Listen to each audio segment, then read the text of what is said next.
The wagon didn't slow down. It didn't stop. The woman who had promised to care for her simply looked away. And 10-year-old Lena Crow watched the only home she'd ever known disappear into the dust, leaving her standing alone on a forest trail with nothing but crumbs in her trembling hand. She was abandoned, forgotten, worthless, or so they thought. But fate had other plans.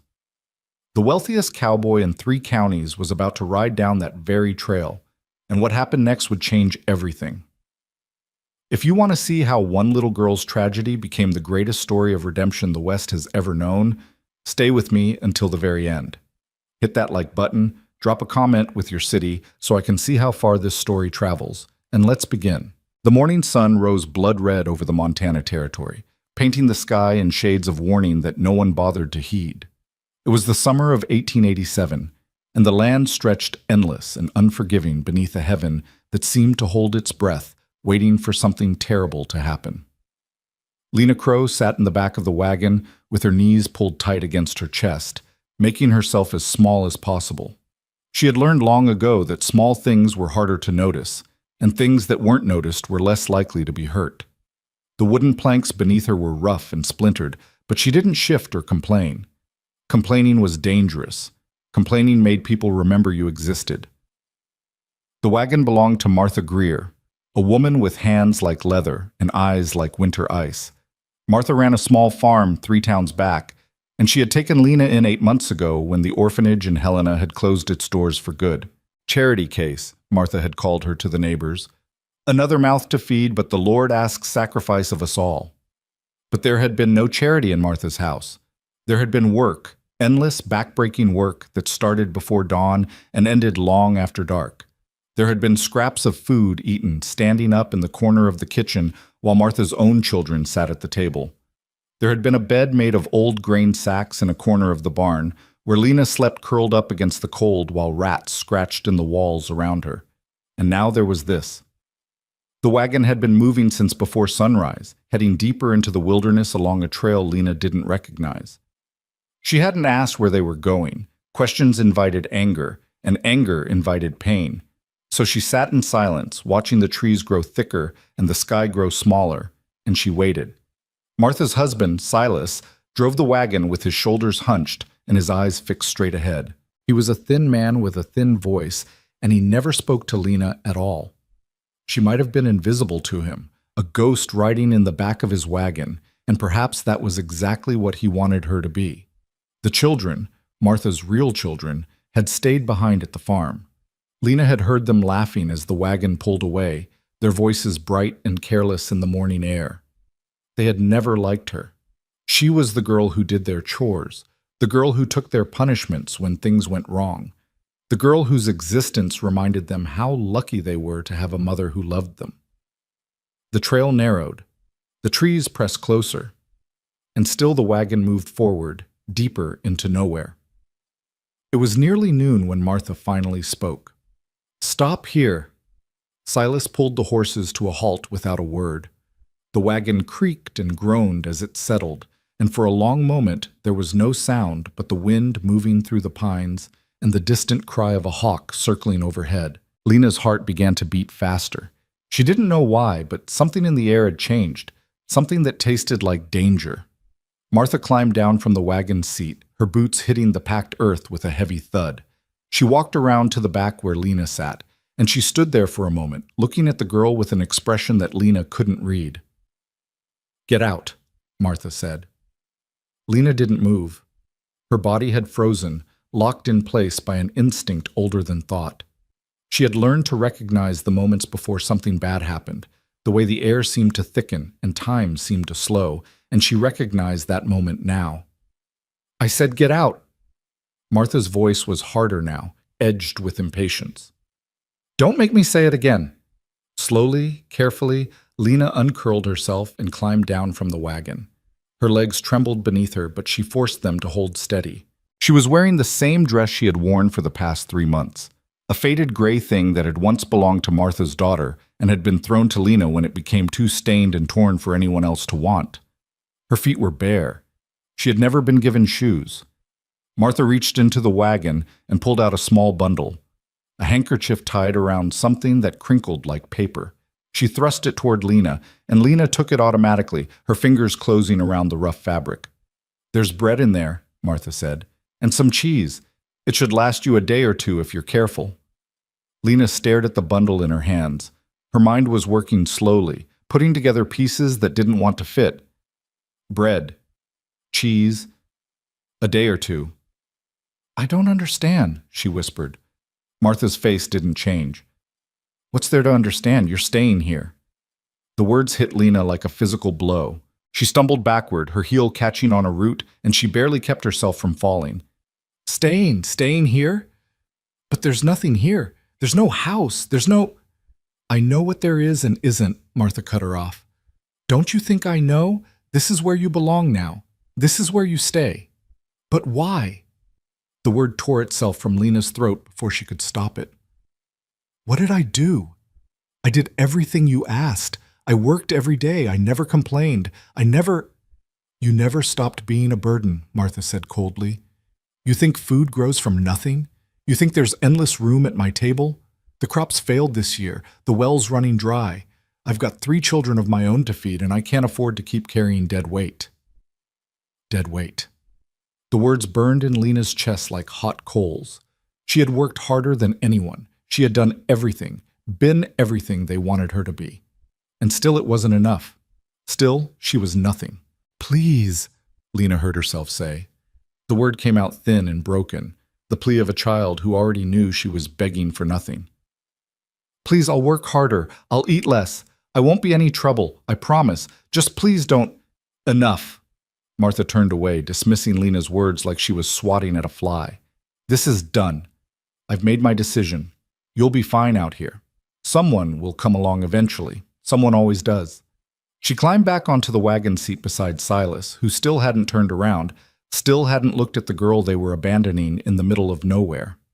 Martha picked up the reins and clicked her tongue, and the horses began to move. Lena stood frozen in the middle of the trail, watching the wagon pull away. The bundle of food hung limp in her hands. The dust rose around her ankles like a shroud. She should run after them. She should scream, cry, throw herself at the wagon wheels, and beg them to stop. That's what a child was supposed to do when they were being abandoned. That's what the moment called for. But Lena didn't move. She didn't cry. She didn't make a sound. Because experience had taught her something that no child should ever have to learn. Begging only deepens the hurt. Running after people who don't want you only makes the leaving worse. The people who abandon you don't look back, and if you force them to, they will only hate you for it. So she stood there in silence, her bare feet planted in the dirt, and she watched the wagon until it disappeared around a bend in the trail and the sound of the wheels faded into nothing. And then she was alone. The forest pressed in around her like a living thing, vast and indifferent and full of shadows. The trail stretched ahead and behind, a thin line carved through the wilderness, leading nowhere she wanted to go. The sun hung directly overhead, but its warmth couldn't reach the cold place that had opened up inside her chest. Lena looked down at the bundle in her hands. Bread and cheese, a day or two of survival, Martha had said, as if that made what she had done acceptable. As if a handful of food could balance out leaving a child alone in the wilderness to die. Because that's what this was. Lena understood that now, with a clarity that cut through the shock and the hurt and the hollow ache of abandonment. Martha hadn't left her here to be found. Martha had left her here to disappear. Out of sight, out of mind, out of the way. One less mouth to feed, one less burden to carry. Dead weight. Lena's hands tightened on the bundle until her knuckles went white. She wanted to scream. She wanted to cry. She wanted to throw the food into the trees and rage at the unfairness of a world that had never once been kind to her. But she didn't. Instead, she took a deep breath, held it until her lungs burned, and then let it out slowly. There was no point in anger. There was no point in grief. Both were luxuries that belonged to people who had something left to lose. She had nothing. She was nothing. And somehow, she had to find a way to survive. The first thing was water. Lena knew that much from the fragments of wisdom she had gathered over the years, pieced together from overheard conversations and half-remembered lessons. A person could live for weeks without food, but only days without water. If she was going to make it through this, whatever this turned out to be, she needed to find something to drink. She tilted her head, listening. The forest was full of sounds, birds calling, branches creaking, the rustle of small animals moving through the underbrush. And beneath it all, so faint she almost missed it, the distant murmur of running water. Lena started walking. The trail was easier to follow than the forest floor, so she stayed on it, moving in the direction of the sound.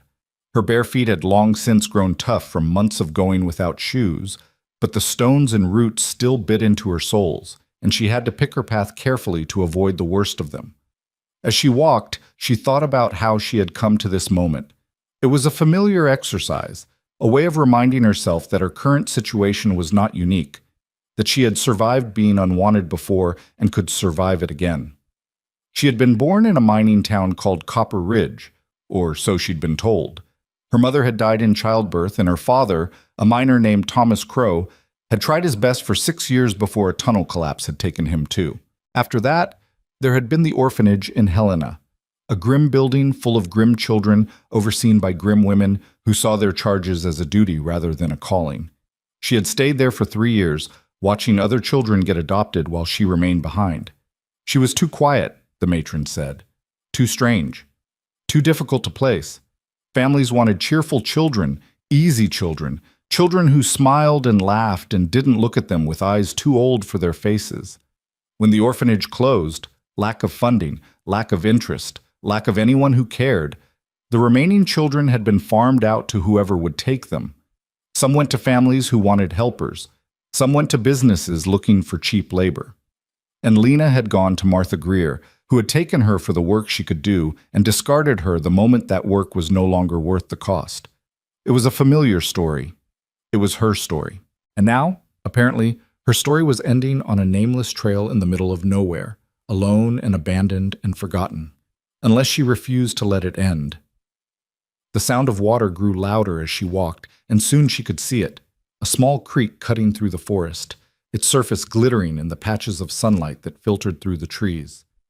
Lena hurried toward it, her throat suddenly aching with thirst, and she dropped to her knees beside the bank. The water was cold and clear, and she drank deeply, cupping it in her hands and bringing it to her mouth again and again until her stomach sloshed and her thirst finally began to ease. Then she sat back on her heels and looked around, taking stock of her situation. She was alone. She was lost.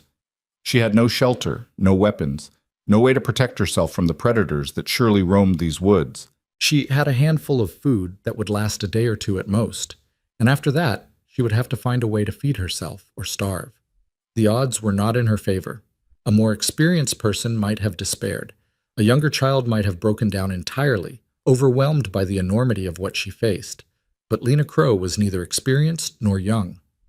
She was somewhere in between, caught in the narrow space where survival instinct met stubborn determination, and she had decided somewhere in the past hour that she was not going to die on this trail. Not today. Not like this. Not alone and forgotten and unmourned. She would survive. She didn't know how yet, but she would figure it out. She had always figured it out before. The afternoon passed slowly. Lena stayed near the creek, reasoning that water was the most valuable resource she had found, and that straying too far from it would be foolish. She explored the immediate area carefully, looking for anything that might be useful. Plants she recognized from Martha's garden, rocks sharp enough to serve as tools, places where the brush was thick enough to provide shelter. She found a small hollow beneath an overhang of rock, barely large enough for her to squeeze into, but protected from the wind and hidden from casual view. It wasn't much, but it was something. A place to sleep, a place to hide, a place that was hers alone. She gathered leaves and pine needles and piled them inside the hollow, creating a rough bed that was better than the grain sacks she had slept on at Martha's farm. She collected stones from the creek and arranged them in a circle, remembering something she had once heard about fire pits. She didn't know how to start a fire, had never been allowed near the matches at the farm, but perhaps she could figure it out. Perhaps there was a way. As the sun began its descent toward the horizon, painting the sky in shades of orange and gold, Lena sat beside her little camp and opened the bundle Martha had given her.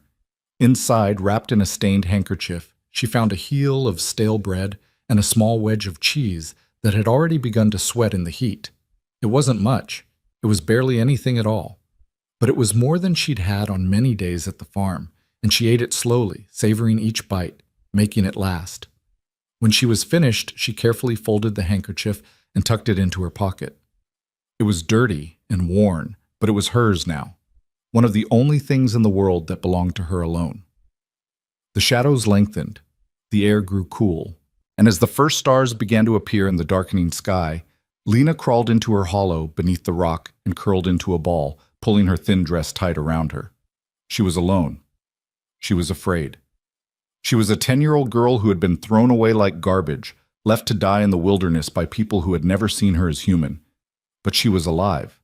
She had water. She had shelter. She had the stubborn, burning determination to see another sunrise. And somewhere in the darkness, she heard something that made her blood run cold, the distant howl of wolves, rising and falling like a song of hunger. Lena pressed her back against the cold stone and closed her eyes. She didn't pray, had stopped believing in prayers long ago. But she made herself a promise instead, fierce and silent and unbreakable. She would not die here. She would not let them win. She would survive this night and the next after that. And someday, somehow, she would prove to everyone who had ever abandoned her that she was worth more than they could possibly imagine. It was a child's promise, desperate and defiant and probably impossible. But it was all she had left. Morning came slowly, gray and misty and cold. Lena woke to the sound of birds singing and the ache of muscles that had spent the night pressed against hard ground. She was stiff and sore, and her stomach growled with hunger, but she was alive. She had survived her first night alone. She crawled out of her hollow and stretched, wincing at the protest of her body. The world around her was draped in fog, the trees emerging like ghosts from the whiteness, and for a long moment, she simply stood there, breathing in the damp air and letting the reality of her situation wash over her again. She was still alone. She was still lost. Nothing had changed, but she was still alive, and that was something. She made her way to the creek and drank deeply, then splashed cold water on her face to chase away the last cobwebs of sleep. She had no food left. The bread and cheese were gone, but she remembered seeing berries growing along the trail yesterday, and she thought she might be able to find more if she looked. The fog began to lift as the sun rose higher, and Lena set out to explore her surroundings more thoroughly. She moved carefully, staying close to the creek so she could find her way back, and she kept her eyes open for anything edible. She found blackberries first, growing in a thick tangle along the water's edge. They were small and tart, not quite ripe, but she ate them anyway, stuffing her mouth full until her fingers were stained purple, and her stomach had stopped cramping with hunger. She found mushrooms too, but she didn't know which ones were safe to eat, so she left them alone. Better to go hungry than to poison herself. The morning passed, the sun climbed higher, and Lena began to accept that this was her life now, this endless search for food and water, this constant vigilance against predators, this lonely existence at the edge of survival. She was walking back toward her camp, her arms full of berries wrapped in the handkerchief, when she heard something that made her freeze in her tracks. Hoofbeats. Someone was coming. Lena's first instinct was to hide. She had learned long ago that strangers were dangerous, that people who came looking for lost children rarely had good intentions. But something made her hesitate. Maybe curiosity, maybe hope, maybe just the desperate loneliness of a child who had been alone for too long. She stepped off the trail and crouched behind a thick bush, peering through the leaves at the path ahead. The hoofbeats grew louder, closer, and then a figure emerged from the trees. It was a man on horseback. He was tall and broad-shouldered, sitting straight in the saddle with the easy confidence of someone who had spent their whole life on horseback. His clothes were practical but well-made, not the patched and faded garments of a farmer, but the sturdy canvas and leather of a rancher. His face was weathered by sun and wind, deeply lined around the eyes and mouth, and his hair was dark shot through with gray. He rode alone, with no wagon and no companions, and his eyes scanned the trail ahead with a quiet alertness that suggested he missed nothing. Lena held her breath as he approached, willing herself to be invisible. She was just a shadow in the brush, just a trick of the light, just... The horse stopped. The man turned his head slowly, deliberately, and looked directly at the bush where Lena was hiding. "I know you're there," he said. His voice was low and calm, without threat or anger. Saw your tracks in the mud back a ways, small feet, no shoes. You've been out here at least a day, maybe more. Lena didn't move, didn't breathe. I'm not looking for trouble, the man continued. Just passing through. But if you're hurt or hungry, I've got food in my saddlebag. Water too. Silence. The man waited. He didn't push, didn't demand, didn't try to flush her out of her hiding place. He just sat there on his horse, patient as stone, letting the offer hang in the air between them. And slowly, reluctantly, Lena rose from behind the bush. She stepped onto the trail with her chin lifted and her shoulders squared, meeting the stranger's gaze with a defiance she didn't entirely feel. She was filthy and ragged, her dress torn and her feet caked with mud, but she refused to cringe or cower. She had been abandoned, not defeated. The man studied her for a long moment, his expression unreadable. Then slowly, he nodded. How old are you? He asked. 10. Her voice came out stronger than she expected. Almost 11. You alone out here? The question should have been simple, but it carried weight. The weight of everything that had happened, everything that had been done to her, everything she had lost. Lena felt it pressing down on her chest, and for a moment she couldn't breathe. Yes, she finally said. I'm alone. The man didn't ask why. He didn't demand her story or press for details she wasn't ready to give. He just reached into his saddlebag, pulled out a wrapped bundle, and held it out toward her. Biscuits, he said. Made them this morning. They're still warm. Lena stared at the bundle. Her stomach growled so loudly that she was sure he could hear it, but she didn't move to take the food. Trust was a luxury she couldn't afford. What do you want? She asked. What do you want for them? Something flickered across the man's face. Surprise, maybe, or sadness. Nothing, he said. I don't want anything. You're hungry. I have food. That's all. Nobody gives something for nothing. Some people do. He set the bundle on the ground in front of her and pulled back, giving her space. I'll leave them there. You can take them or not. Your choice. Lena looked at the bundle, looked at the man, looked back at the bundle. Her whole life, people had wanted things from her. Work, obedience, silence, invisibility. Every gift had come with strings attached. Every kindness had been a debt to be repaid. She had learned to be suspicious of generosity, to look for the hidden cost in every offered hand. But she was so hungry. And the biscuits smelled so good. Slowly, carefully, she bent down and picked up the bundle. She unwrapped it with trembling fingers and found 3 golden biscuits inside, still faintly warm from the morning's fire. She bit into one, and the taste was so good, butter and salt and simple, honest bread, that her eyes burned with tears she refused to let fall. The man watched her eat in silence, making no move to come closer, making no demands. When she had finished the first biscuit and started on the second, he spoke again. My name is Marcus Hale, he said. I've got a ranch about half a day's ride north of here. Plenty of room, plenty of food. He paused. You can come with me if you want, or you can stay here. Your choice. Lena stopped chewing. She looked up at him, searching his face for the lie, the trick, the hidden trap. But his expression was calm and open, and his eyes, dark brown, almost black, held nothing but patience. Why? She asked. Why would you help me? Because you need help, he said simply, and because I can give it. It wasn't enough. It wasn't nearly enough to explain why a stranger would stop for an abandoned child, offer her food, invite her into his home. But it was more than anyone had ever offered her before. Lena thought about her hollow beneath the rock, thought about the wolves she had heard in the night, thought about the berries that weren't quite ripe, and the mushrooms she didn't dare eat, and the endless empty days stretching out ahead of her with no one to help and nowhere to go. She thought about what it meant to trust someone, and she thought about what it meant to die alone. Okay, she heard herself say. The word came out small and uncertain, barely louder than a whisper. Okay, I'll come with you.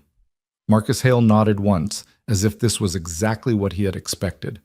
He climbed down from his horse, a big chestnut mare with a white blaze on her forehead, and stood beside it holding the reins. You can ride in front, he said. It's easier that way. Unless you'd rather walk. Lena shook her head. Walking meant falling behind, and falling behind meant being left again.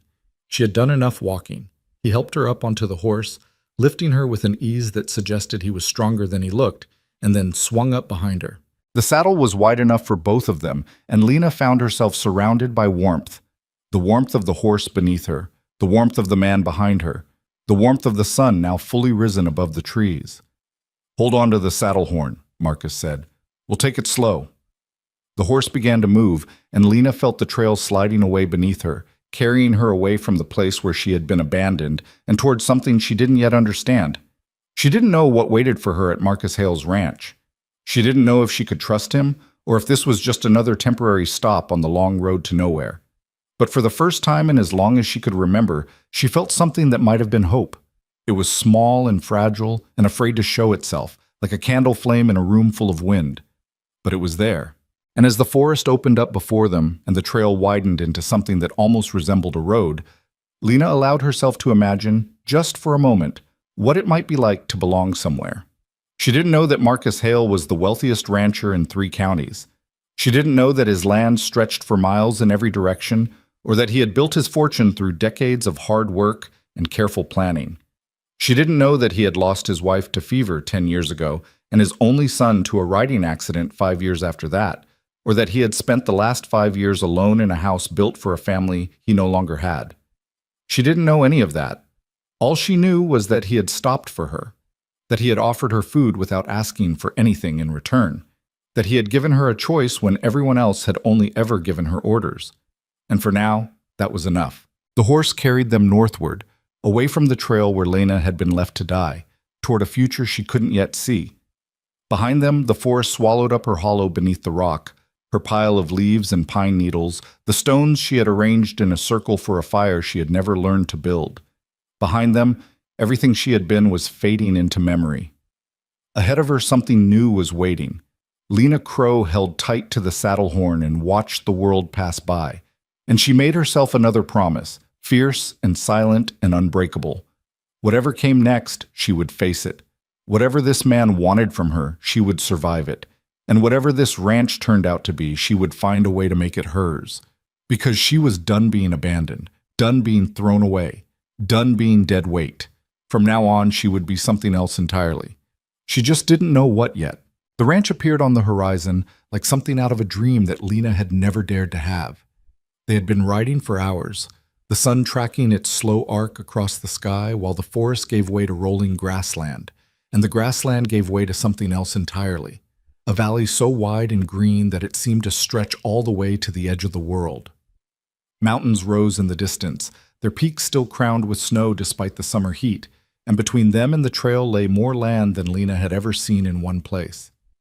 And in the center of it all, nestled against a gentle rise of earth, stood the house. It was bigger than anything she had imagined. 2 stories of solid timber and stone, with a wraparound porch and windows that caught the afternoon light like eyes watching her approach. Behind it sprawled a barn twice the size of the orphanage in Helena, and beyond that, fences stretched toward the horizon in neat, orderly lines, containing horses that moved like shadows across the grass. "This is yours?"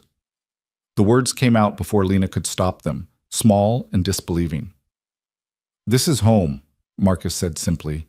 "Has been for 30 years." Lena stared at the house, at the barn, at the endless sweep of land that surrounded them.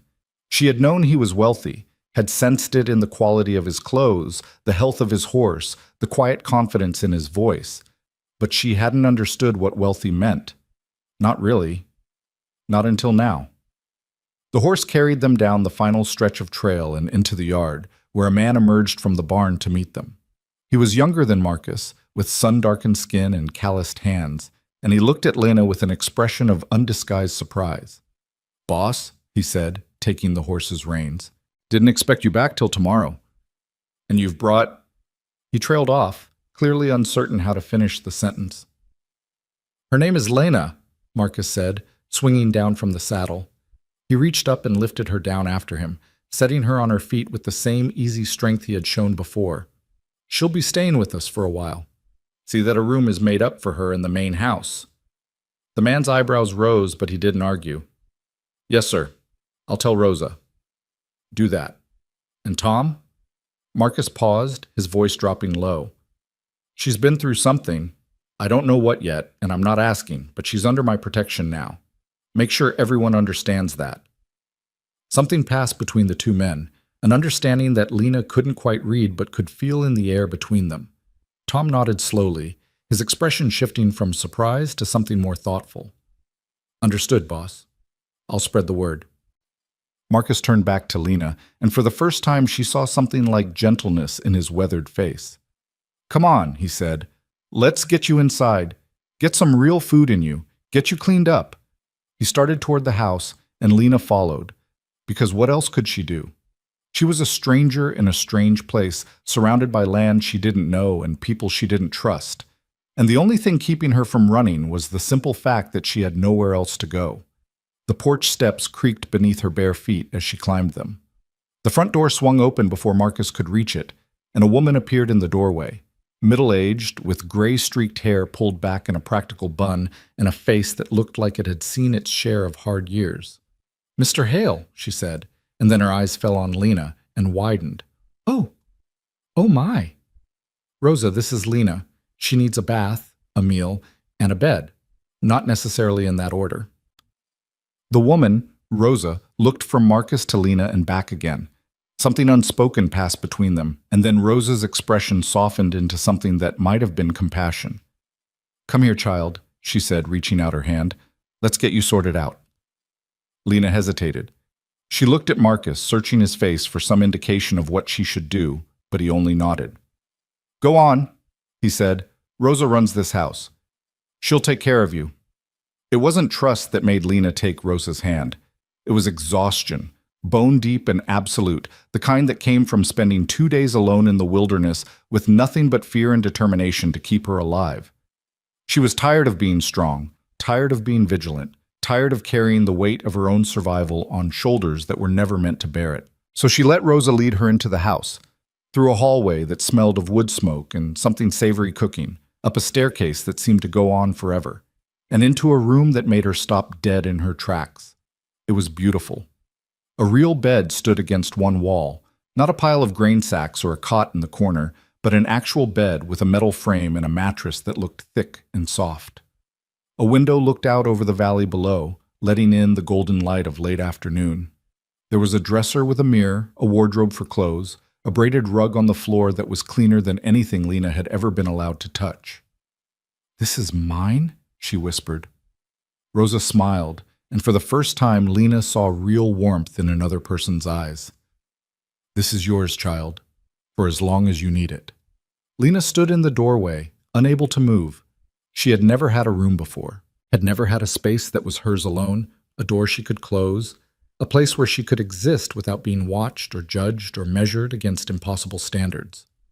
"I'll draw you a bath," Rosa said gently, "and find you some clean clothes. You look about the same size as—" She paused, and something flickered across her face, a shadow of old grief, quickly hidden. "We'll find something that fits. You rest now. I'll come get you when supper's ready." She left, and Lena was alone. For a long moment, she just stood there, trying to make sense of what was happening. This morning, she had woken up beneath a rock overhang with nothing but a handful of berries and the certainty of her own eventual death. Now she was standing in a room that was nicer than anything she had ever seen, in a house that belonged to a man she had met only hours ago, being offered food and shelter and safety by people who had no reason to care whether she lived or died. It didn't make sense. None of it made sense. But the bed looked so soft, and she was so tired. Lena crossed the room and sat down on the edge of the mattress, half expecting it to disappear beneath her like a dream. It didn't. It was real, solid and warm and impossibly comfortable, and before she knew what was happening, she was lying down, her head sinking into a pillow that smelled like lavender and clean linen. She meant to stay awake, meant to keep her guard up, stay alert for danger, be ready to run if this turned out to be another trap, but her body had other ideas. Within minutes, Lena Crow was asleep. She dreamed of wolves. They circled her in the darkness, their eyes glowing like embers, their breath hot against her skin. She tried to run, but her legs wouldn't move. She tried to scream, but no sound came out.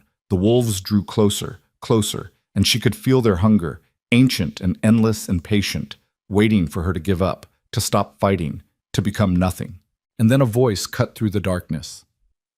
"Wake up." Lena's eyes snapped open. Rosa stood beside the bed, her hand on Lena's shoulder, her face creased with concern. The room was darker now.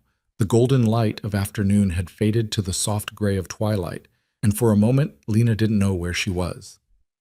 "Easy, child," Rosa said. "You're safe. It was just a dream." Lena sat up slowly, her heart still racing, her hands trembling. The wolves were gone. The darkness was gone.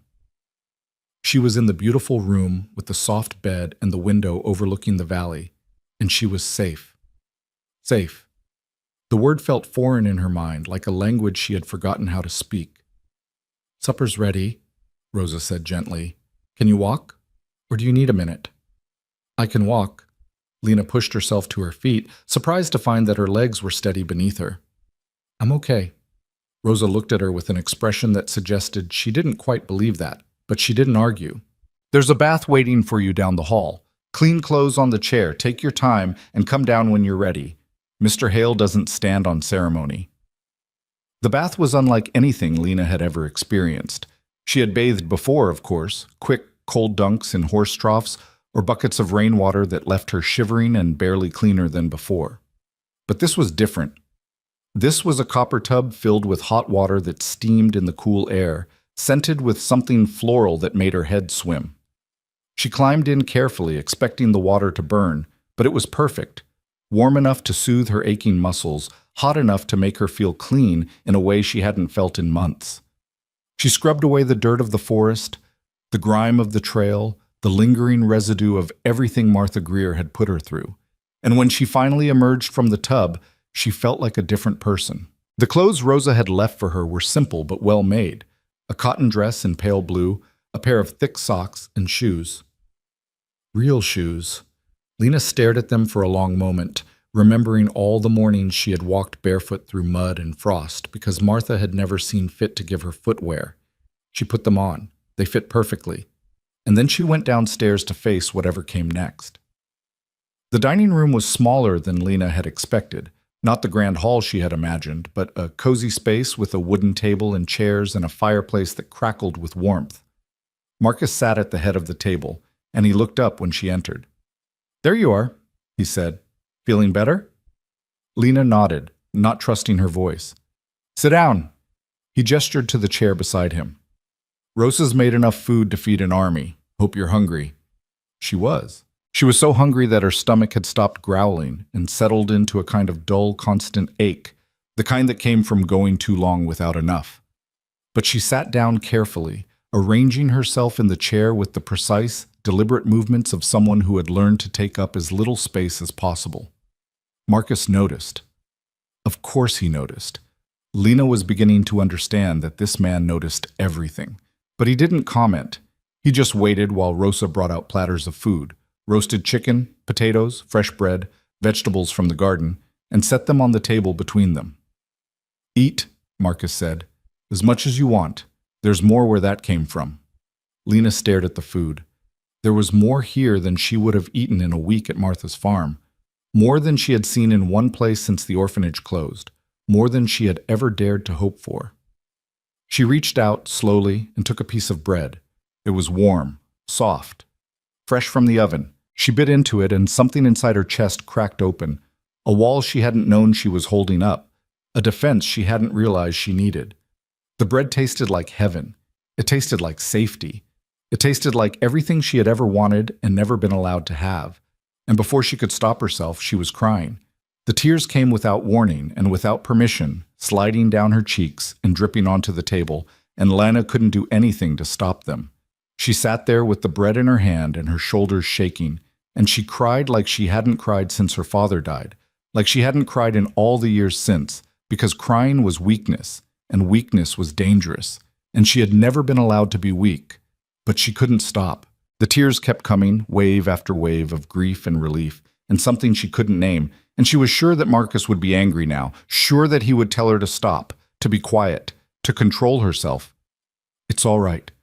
His voice was gentle, quieter than she had ever heard it. You're allowed to cry here. You're allowed to feel whatever you need to feel. No one's going to punish you for it." Lena looked up at him through her tears, searching for the lie. But his face was calm and open, and his eyes held nothing but patience. The same patience he had shown on the trail, the same patience that had waited for her to come out of hiding instead of forcing her into the light. "I'm sorry," she whispered. "Don't be." He pushed a cloth napkin across the table toward her.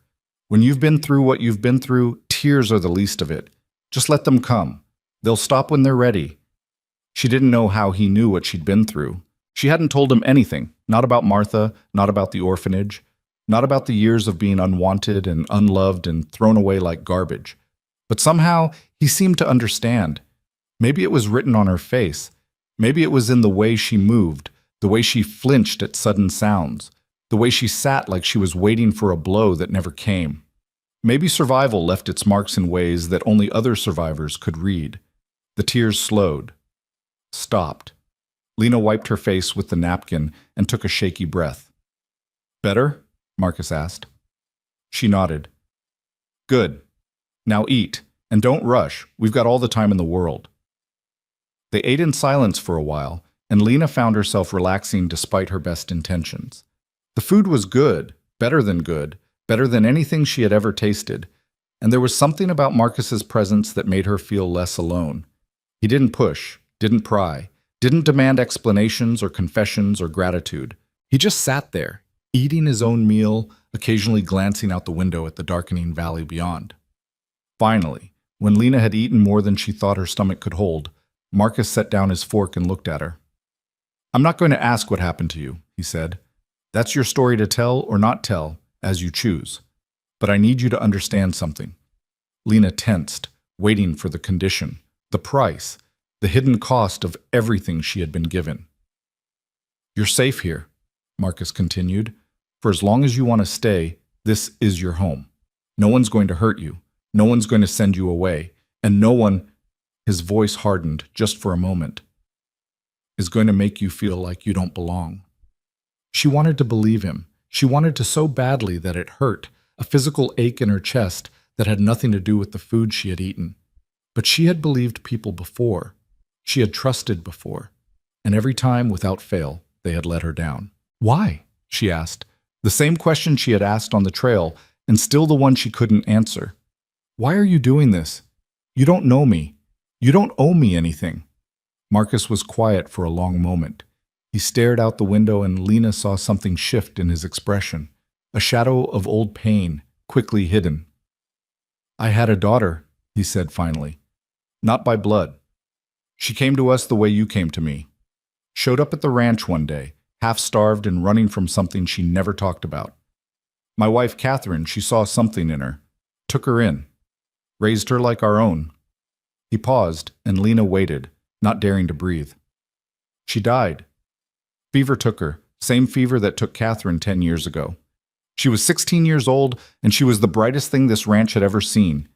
He turned back to Lena, and his eyes were distant now, looking at something she couldn't see. "I couldn't save her, couldn't save either of them. But maybe—" He shook his head. "I don't know. Maybe this is how I make it right. Maybe this is how I prove that all that loss meant something." It wasn't the answer Lena had expected. She had braced herself for conditions, for demands, for the inevitable strings attached to every gift she had ever been given. But this was something else entirely. This was grief. This was love. This was a man who had lost everything and was trying to find a way to live with it. "I'm not her," Lena said quietly. "I'm not your daughter. I'm nobody." "You're wrong." Marcus's voice was firm. "You're not nobody. You're a child who deserves a chance, and as long as you're under this roof, that's exactly what you're going to get." The days that followed blurred together like watercolors in the rain. Lena woke each morning in her soft bed, still half expecting to find herself back beneath the rock overhang with the wolves howling in the distance. But each morning, the room was the same. The sunlight streaming through the window, the smell of breakfast drifting up from downstairs, the quiet certainty that she was somewhere safe. It took time to believe it. Marcus didn't push her. He didn't make demands or set conditions or tell her what she was supposed to do. Instead, he gave her something she had never experienced before: space. The ranch has rules, he told her on that first morning. But they're not my rules. They're the land's rules. The horses need to be fed. The fences need to be mended. The cattle need to be moved before the summer heat sets in. Everyone here has a job to do, and everyone's work matters. He paused, watching her face. But you're not ready for that yet. Right now, your only job is to heal, to eat, to sleep, to remember what it feels like to be a child. She didn't know what he meant by that. She had never felt like a child, not really, not even when she was small enough to fit in her father's arms. She had always been working, always been surviving, always been carrying weights that no child should have to carry, but she didn't argue. And slowly, tentatively, she began to explore. The ranch was bigger than she had imagined, thousands of acres of grassland and forest and mountain, crisscrossed with trails that seemed to go on forever. She walked for hours those first few days, following the fence lines, watching the horses, sitting by the creek that ran through the property, and listening to the water sing over the stones. No one stopped her. No one asked where she was going or what she was doing. No one watched her with suspicious eyes or counted the minutes she spent away from her chores. It was freedom, real freedom. And Lena didn't know what to do with it. Rosa was kind to her. The older woman seemed to understand without being told that Lena was fragile in ways that didn't show on the surface. She didn't ask questions about where Lena had come from or what had happened to her. She simply fed her, clothed her, and made sure she had everything she needed.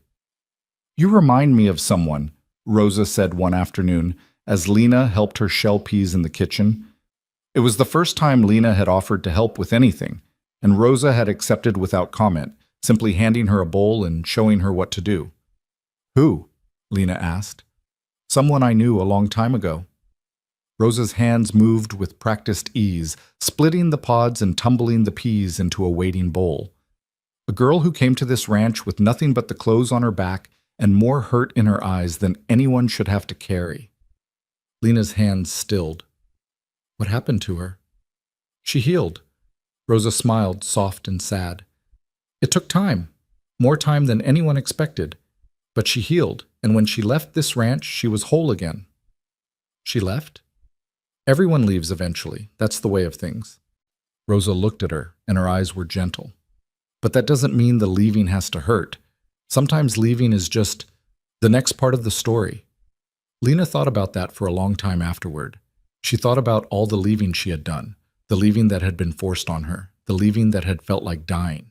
She wondered if there was another kind of leaving, one that didn't break you into pieces. She didn't know. But she was starting to think she might want to find out. A week passed. Then 2. The summer heat settled over the valley like a blanket, and Lena found herself falling into something like a routine. She woke early, before the sun was fully up, and went to the kitchen to help Rosa with breakfast. She had discovered that she liked cooking, liked the rhythm of it, the way ingredients came together to become something nourishing and real. Rosa was a patient teacher, showing her how to knead bread and crack eggs and season a pot of stew until it tasted like home. After breakfast, she walked. Sometimes she followed the fence lines, checking for breaks that the ranch hands might have missed. Sometimes she went to the barn and watched the horses, learning their names and their personalities, and the way they moved when they were happy or scared or tired. Sometimes she just sat by the creek and let her mind go blank, listening to the water and feeling the sun on her face, and trying to remember that she was allowed to exist without justifying her existence. And sometimes, more often as the days went by, she spent time with Marcus. He was a quiet man, the kind who could sit for hours without speaking and not feel the need to fill the silence.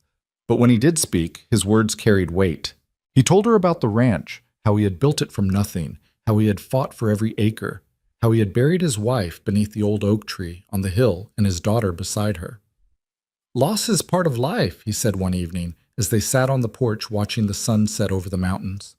"You can't escape it, can't outrun it, can only learn to carry it." Lena pulled her knees up to her chest, wrapping her arms around them. "How do you carry it?"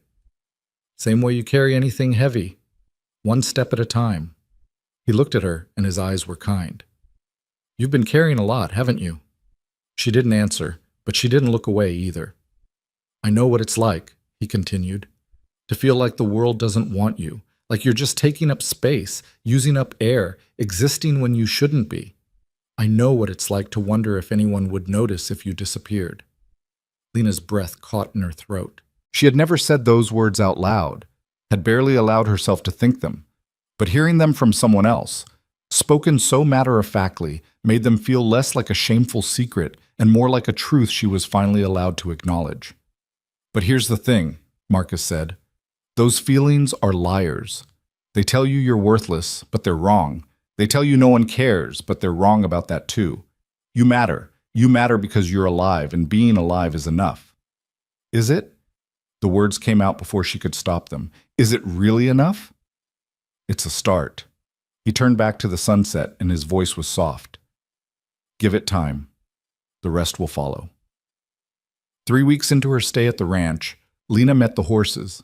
Not just saw them from a distance, the way she had been doing, but really met them, up close, with Marcus beside her and a lead rope in her hand. "This is Bella," Marcus said, introducing her to a bay mare with soft eyes and a gentle temperament. "She's been on this ranch longer than most of the people. Raised her from a foal." Lena reached out tentatively, her fingers hovering just above the mare's nose.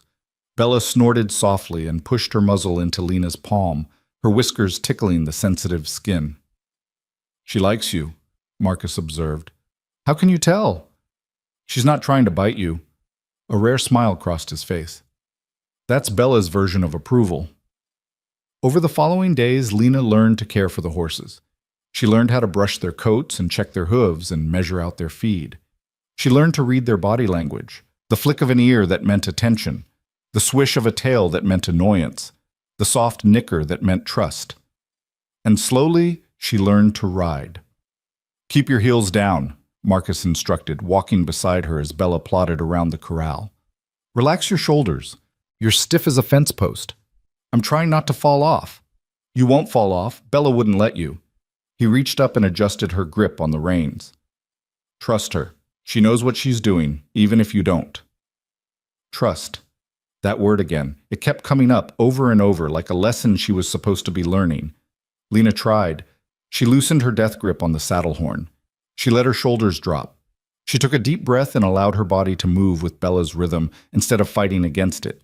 And something shifted. The fear didn't disappear. It never completely disappeared. But it faded into the background, replaced by something else. Exhilaration, maybe. Or freedom. The wind in her hair, the horse beneath her, the endless sky above. It felt like flying without leaving the ground. "There you go," Marcus said, and there was approval in his voice.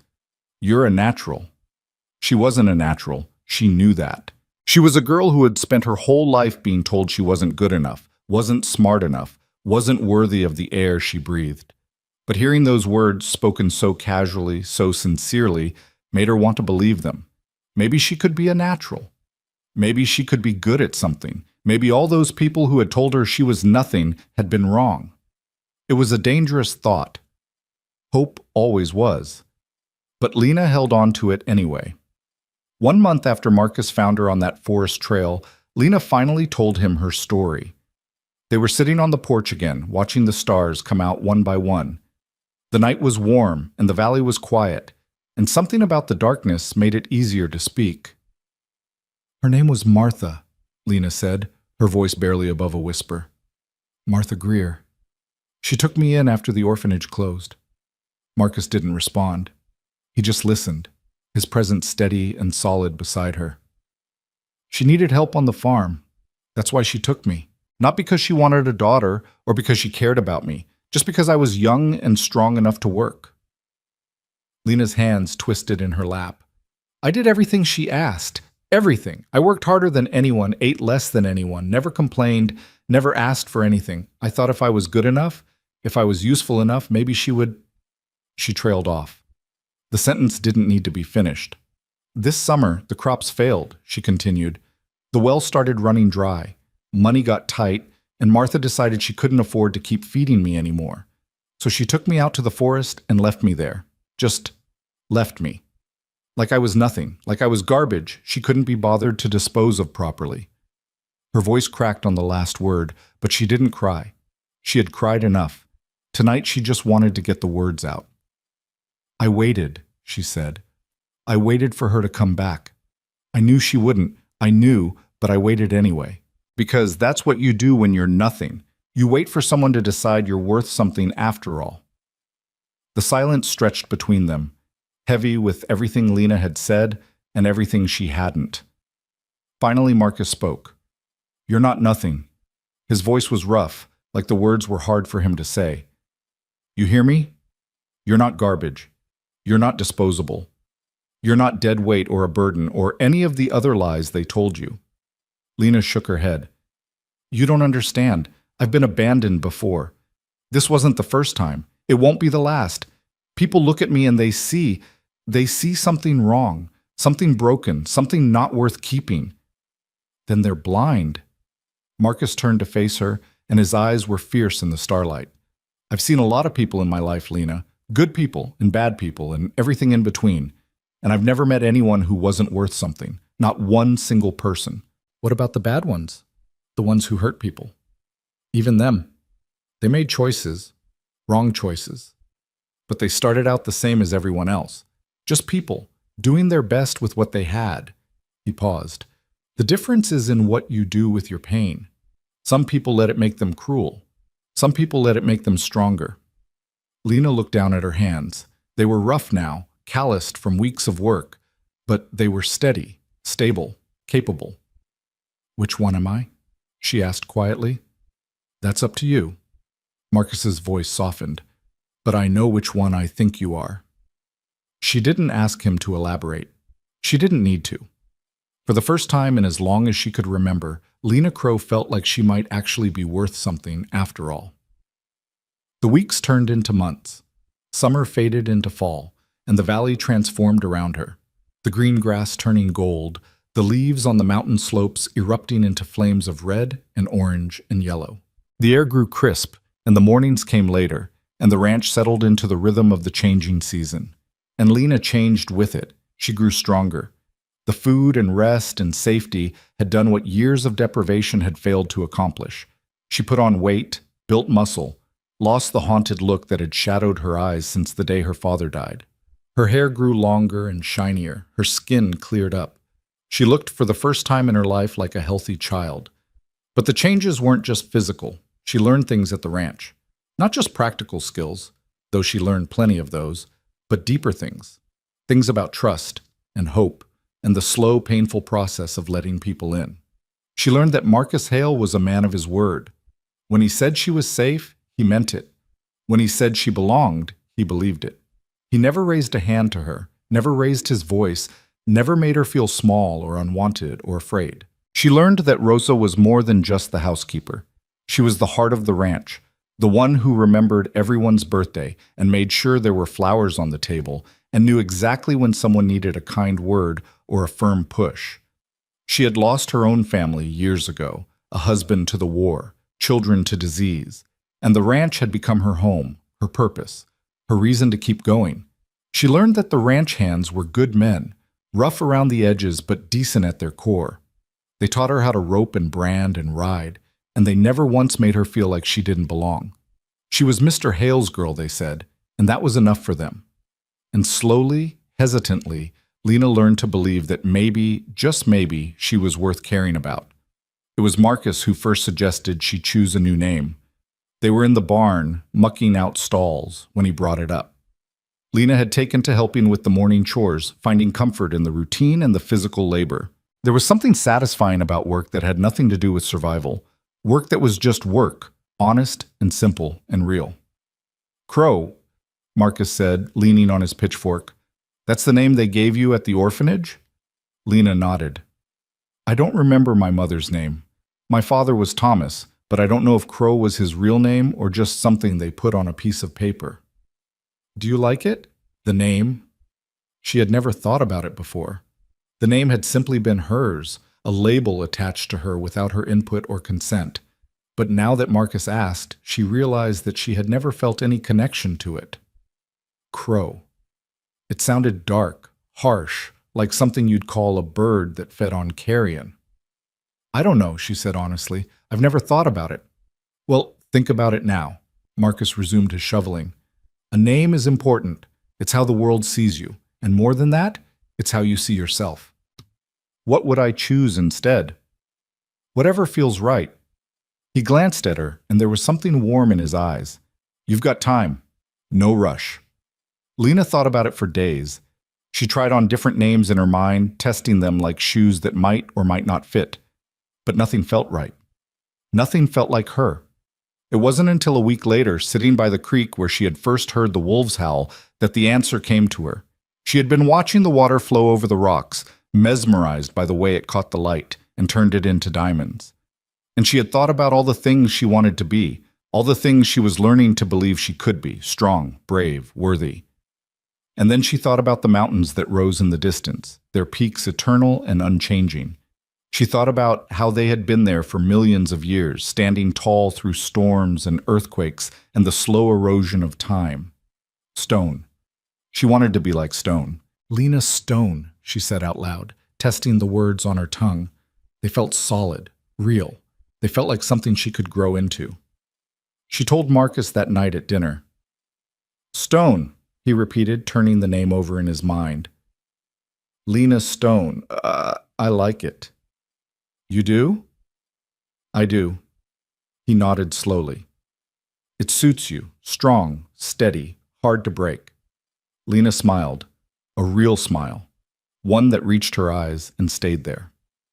Lena Stone, she said again, and for the first time in her life, her name felt like it belonged to her. The first snow fell in early November, blanketing the valley in white and transforming the world into something out of a fairy tale. Lena stood on the porch of the main house, watching the flakes drift down from a sky the color of pewter. She was wrapped in a warm coat that Rosa had found for her feet in sturdy boots that didn't leak, her hands covered in gloves that actually fit.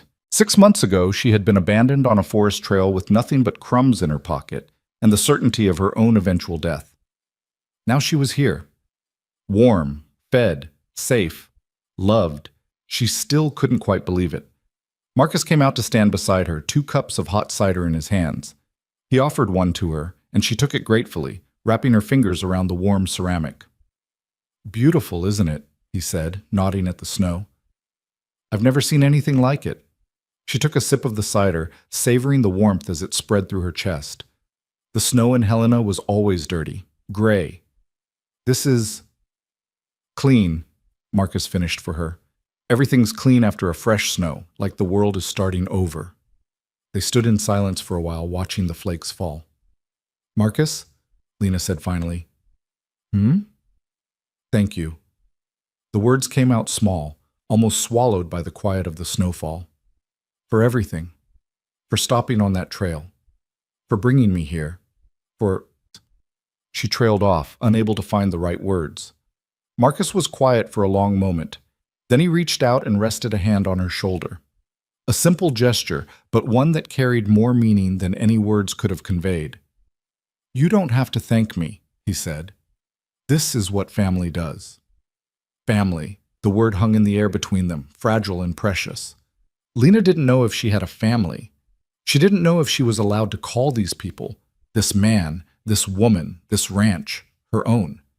She had been abandoned so many times that the very concept of belonging felt dangerous, like a beautiful dream that could shatter at any moment. But standing there on the porch, with the snow falling around them and the cider warm in her hands and Marcus's steady presence beside her, she allowed herself to believe it. Maybe she did have a family. Maybe, after everything, she had finally found a place where she belonged. The thought was terrifying, but it was also wonderful. And as Lena Stone, watched the snow transform the valley into something magical, she felt something shift inside her chest. Hope. Real hope. The kind that didn't need to be protected or hidden or kept small.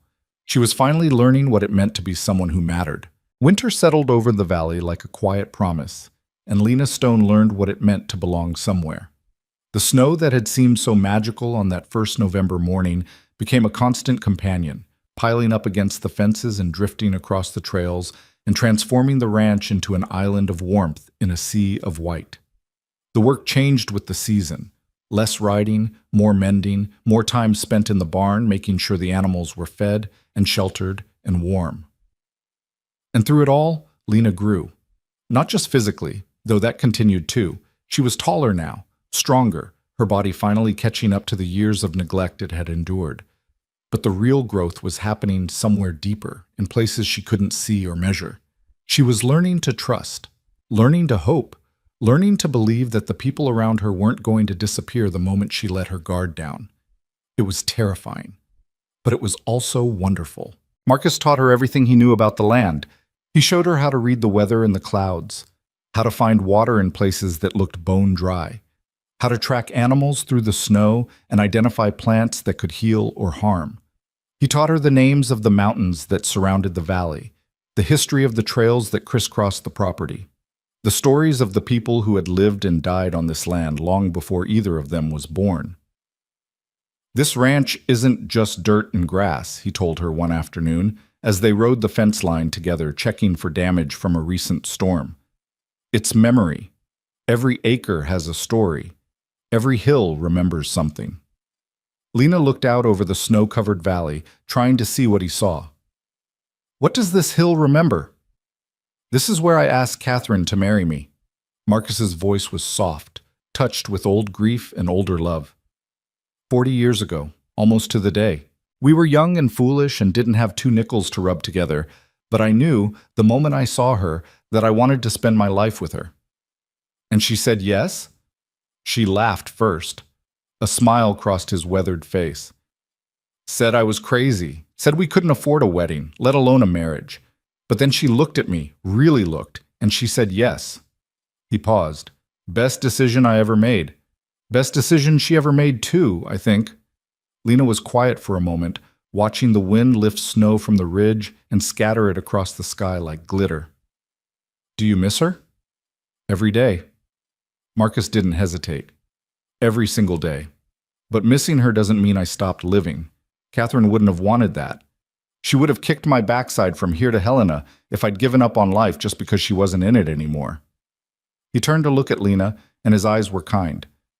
"That's the thing about love," he said. "Real love. It doesn't end when someone's gone, it just changes. Becomes something you carry with you instead of something you hold in your hands." Lena thought about her father, about the way he used to lift her onto his shoulders and carry her through the streets of Copper Ridge, pointing out stars and making up stories about the shapes they formed. She had tried so hard not to think about him for so many years, afraid that the memories would break her apart. But maybe Marcus was right. Maybe love didn't have to be something that hurt. Maybe it could be something that healed instead. "I think I understand," she said quietly. Marcus reached over and squeezed her shoulder. "I know you do." Spring came slowly to the valley, melting the snow in patches and coaxing green shoots from the frozen ground. The days grew longer, the air warmer, and the ranch stirred back to life like a creature waking from a long sleep. And with the spring came the calving season. Lena had heard the ranch hands talking about it for weeks. The late nights, the difficult births, the constant worry that something would go wrong. But nothing had prepared her for the reality of watching a new life enter the world. She was in the barn when it happened, helping Tom check on a heifer that had been laboring for hours. The animal was exhausted, her sides heaving with each contraction, and Tom's face was grim. "She's struggling," he said, pulling off his hat and running a hand through his hair. "Calf's turned wrong. We might need to help her along." "What can I do?" Tom looked at her, really looked, as if seeing her for the first time. In the months since her arrival, Lena had become a familiar presence on the ranch, but she was still a child in their eyes, still someone to be protected rather than relied upon. "You sure you want to be here for this?" he asked. "It's not going to be pretty." Lena thought about all the things she had survived: the orphanage, Martha's farm, the forest trail, the wolves in the darkness, and the hunger that never quite went away. "I'm sure," she said. What followed was the most exhausting night of her life. She held the lantern while Tom worked, fetching water and towels and whatever else he needed. The heifer bellowed in pain, and Lena winced with every sound, but she didn't look away. She had learned long ago that looking away didn't make the hard things easier. It just meant you weren't prepared when they came for you. And then, just as the first light of dawn was creeping over the mountains, the calf was born. It slid into the world wet and trembling, its eyes blinking against the sudden brightness. The heifer turned her head to look at her baby, and something changed in her expression, exhaustion giving way to something fiercer, more primal. She began to lick the calf clean, her tongue rough and insistent, and within minutes the little creature was trying to stand. "There you go," Tom murmured, his voice rough with exhaustion and relief. "There you go, little one." Lena watched the calf struggle to its feet, wobbling on legs that seemed too long for its body. It fell twice, 3 times, but each time it got back up, driven by an instinct older than thought. And then it was standing, swaying a little, but standing. "That's the thing about being born," Tom said, glancing at Lena. "Nobody teaches you how to stand up, you just have to figure it out." Lena thought about that for a long time afterward, about all the times she had fallen and gotten back up, about all the times she had wanted to stay down and hadn't. Maybe that was what surviving meant, not never falling, but always getting back up. Marcus found her in the barn later that morning, sitting on a hay bale and watching the calf nurse from its mother. The exhaustion hadn't quite caught up with her yet, but she could feel it coming, a heaviness in her bones that promised deep sleep when she finally gave in. "Tom told me you helped with the birth," Marcus said, settling onto the hay bale beside her. Lena nodded, not taking her eyes off the calf. It was intense. First time seeing something born? First time seeing something alive come out of something that looked like it might die. Marcus was quiet for a moment, considering her words. "That's what this work is," he said finally. "That's what ranching is. Watching things live and die and live again, being part of the cycle, not fighting against it." "Is that why you do it? Why you've spent your whole life here?" "Part of it." He leaned back, his eyes distant. "But mostly, I do it because this is home. Because the land knows me, and I know it. Because when I'm out there, riding the fence lines or bringing in the cattle, I feel like I'm part of something bigger than myself." Lena understood that feeling. She was beginning to feel it too. The sense that she belonged here, that the ranch was becoming part of her just as she was becoming part of it. It was still fragile, still uncertain, but it was growing stronger every day. "I want to learn everything," she said suddenly. "Not just riding and roping, everything. How to run this place, how to take care of it." Marcus looked at her, and something like pride flickered across his face. "Why?" "Because..." She hesitated, trying to find the right words. "Because I've spent my whole life being taken care of by people who didn't want me. I want to know how to take care of something myself. I want to know that if everything falls apart again, I can build something new." It was more than she had meant to say, more than she had known she was feeling until the words came out. But once they were spoken, she knew they were true. Marcus was quiet for a long moment. Then he nodded slowly. "All right," he said. "We'll start tomorrow. But I warn you, it's not easy. Running a ranch takes more than muscle. It takes patience and wisdom, and the ability to make hard decisions when everything in you wants to take the easy way out. I'm not afraid of hard. I know you're not." He smiled, and for the first time, Lena saw something in his eyes that looked like faith. "That's why I think you might just be good at this." The months that followed were the hardest of Lena's life, and the best. True to his word, Marcus taught her everything, not just the physical skills of ranching, but the deeper knowledge that came from decades of working the land. He taught her how to read the cattle market, how to negotiate with buyers, how to balance the books so that the ranch stayed profitable year after year. He taught her about breeding and bloodlines, about which animals to keep and which to sell, about the delicate calculus of running a business that depended on factors beyond anyone's control. "Weather can break you," he told her one evening as they sat on the porch watching storm clouds gather over the mountains. "One bad winter, one drought, one flood. That's all it takes. You have to plan for disaster even when things are going well, especially when things are going well. How do you plan for something you can't predict? You save. You diversify. You build relationships with people who can help you when you need it." He paused. "And you accept that sometimes, no matter what you do, things will go wrong anyway. That's not failure. That's just life." Lena absorbed every word, every lesson, every piece of wisdom Marcus was willing to share. She was hungry for knowledge in a way she had never been before, not because she had to be, but because she wanted to be. For the first time, she was learning things that felt like they mattered, things that could shape her future instead of just getting her through the present. But it wasn't all lessons and work. There were quiet moments, too, Evenings spent reading by the fire, Sunday dinners with Rosa and the ranch hands, long rides through the valley just for the joy of it. There was laughter sometimes, and stories, and the slow accumulation of memories that didn't hurt to hold. And there was the growing certainty, deeper with each passing day, that she had found something she had never thought she would have: a home. It was late August when the riders came. Lena was in the south pasture, checking on a section of fence that had been damaged in a recent storm, when she saw them approaching. 3 men on horseback, moving fast along the main trail, their horses kicking up dust that hung in the hot summer air like smoke. Something about them made her uneasy. She couldn't have said what it was.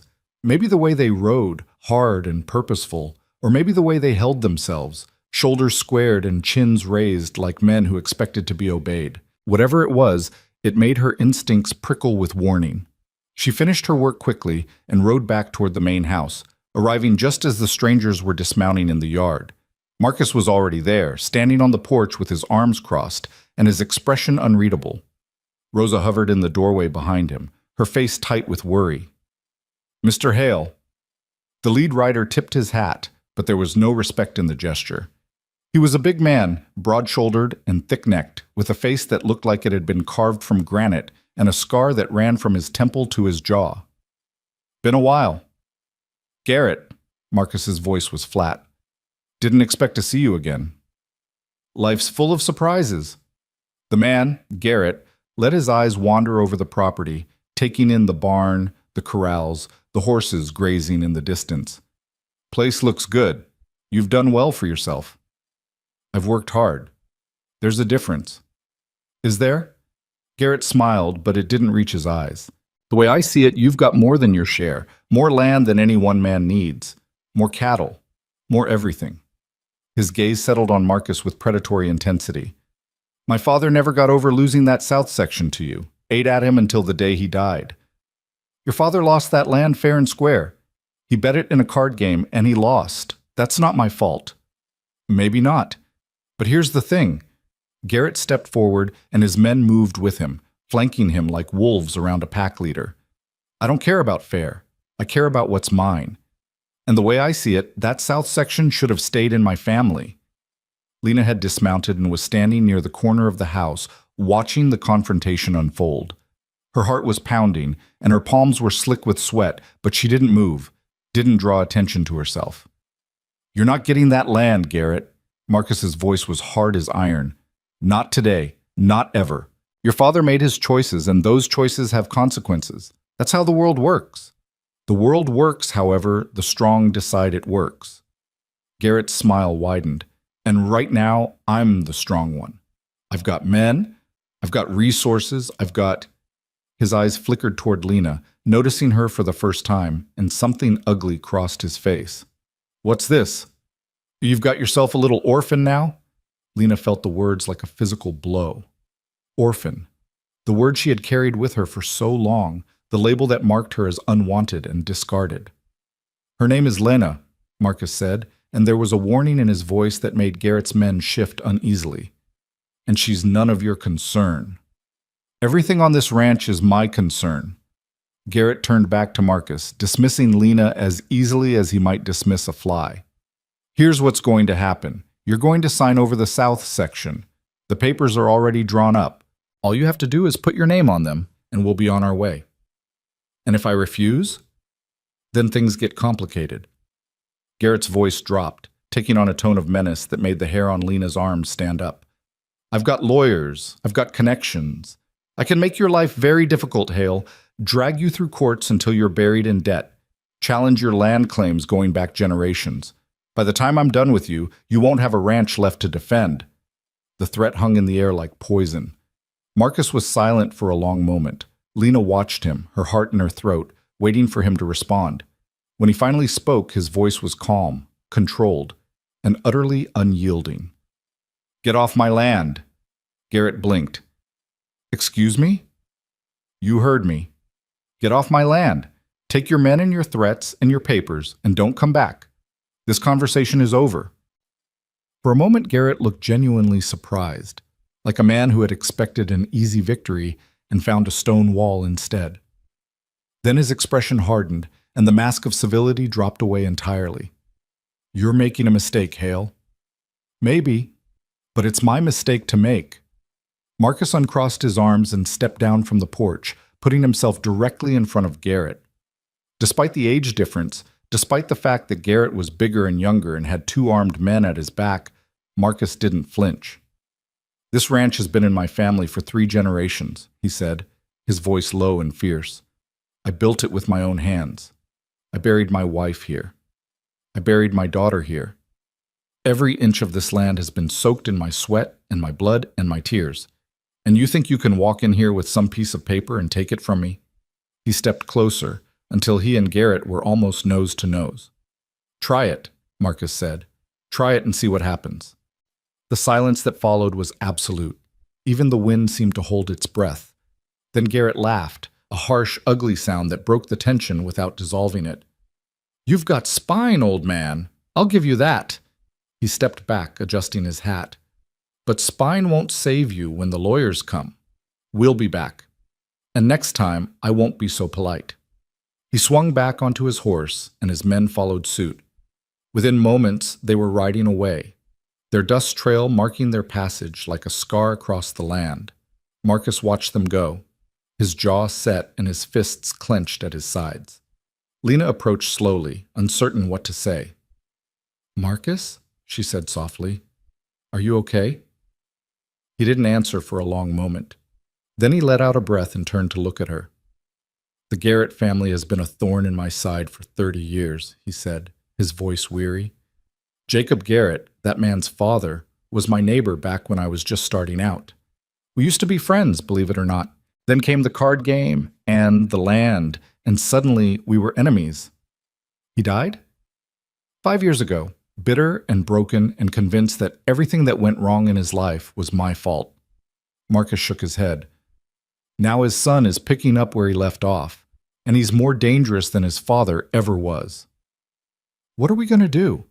Marcus looked at her, really looked, taking in the fear in her eyes and the determination underneath it. "We," he repeated. "You said we." Lena hadn't realized she'd said it until he pointed it out. But it was true. This wasn't just Marcus's fight anymore. It was hers too. "This is my home," she said, and saying it out loud made it feel more real than ever before. "I'm not going to let anyone take it away." Something shifted in Marcus's expression. The weariness faded, replaced by something fiercer, something that looked like hope. "Then we fight," he said. "Together. Whatever comes next, we face it together." The weeks that followed were tense with waiting.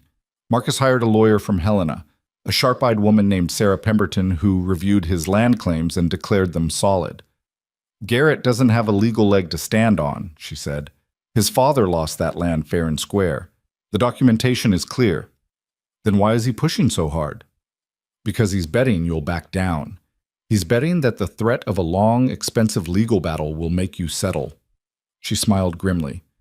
"He doesn't know you very well, does he?" Marcus laughed, but there was no humor in it. No, he doesn't." The lawyer's confidence was reassuring, but Lena couldn't shake the feeling that something more was coming. She had learned to trust her instincts over the years. They had kept her alive when everything else had failed, and her instincts were screaming that Garrett wasn't finished. She was right. The attack came on a moonless night in early September, when the darkness was so complete that Lena couldn't see her hand in front of her face. She woke to the sound of shouting and the smell of smoke. The barn was on fire. By the time she reached the yard, chaos had erupted. Ranch hands were running everywhere, hauling buckets of water from the well, trying to contain flames that had already consumed the south wall of the barn. The horses were screaming, a sound Lena had never heard before and never wanted to hear again. And Marcus was in the thick of it, directing the firefighting effort with a voice that cut through the pandemonium like a blade. "The horses!" he shouted. "Get the horses out! Everything else can be replaced." Lena didn't hesitate.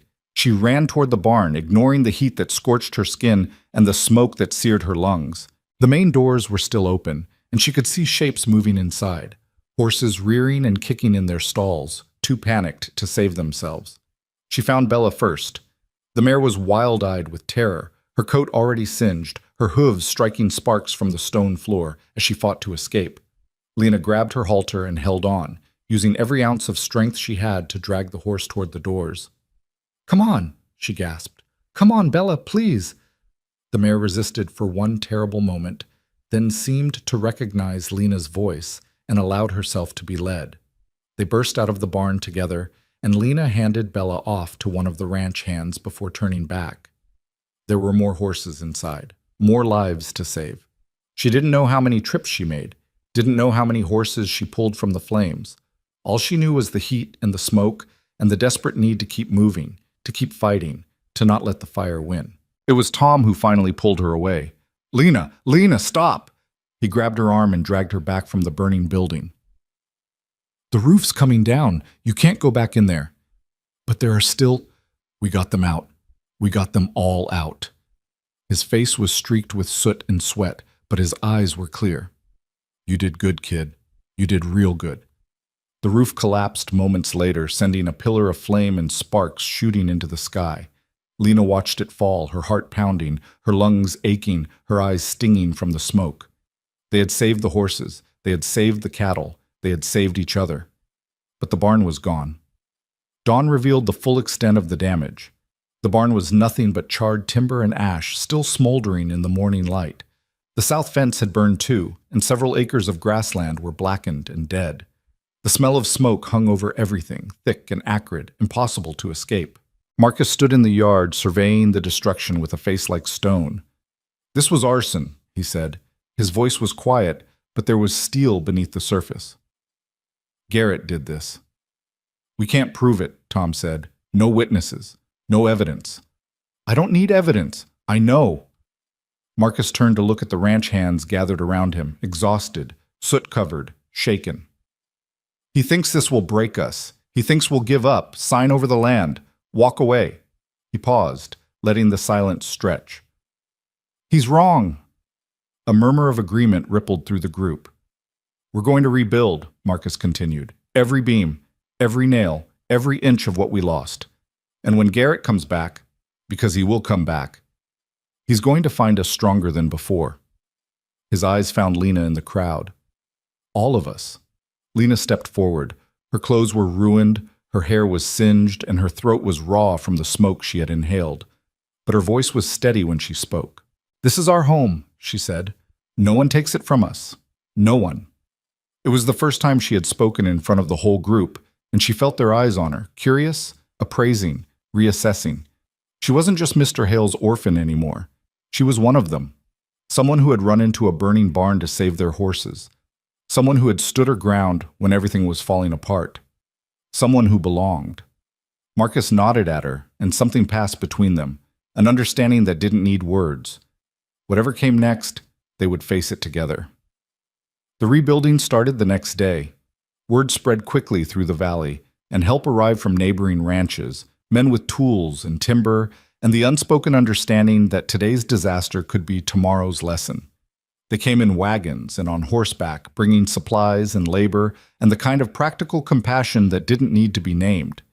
Lena worked alongside them, learning as she went. She learned how to raise a beam and set a nail, how to measure and cut and fit pieces together until they became something whole.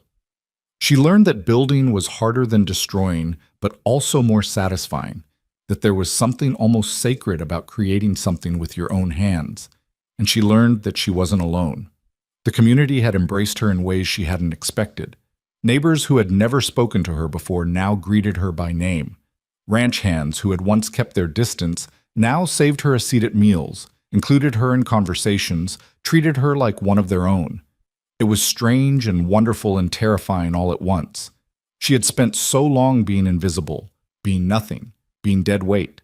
Being seen, being valued, felt like standing on solid ground after years of quicksand.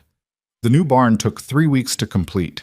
It was smaller than the original, built with whatever materials they could gather on short notice, but it was strong and sound, and theirs. On the day they finished, Marcus gathered everyone together for a celebration. Rosa had prepared a feast, and someone had brought a fiddle, and before long the yard was full of music and laughter, and the kind of joy that comes from surviving something hard together. Lena sat on the porch, watching it all, still not quite able to believe she was part of it. Marcus came to sit beside her, 2 glasses of cider in his hands. He offered her one, and she took it. "You did well," he said. "During the fire, during the rebuilding. You've grown a lot since I found you on that trail." "I had good teachers." "Maybe." He smiled. "But the learning, that was all you. No one can teach you to be brave. You either are or you aren't. And you, Lena Stone, are one of the bravest people I know." The words settled into her chest like warmth. "I still have a lot to learn," she said. "We all do.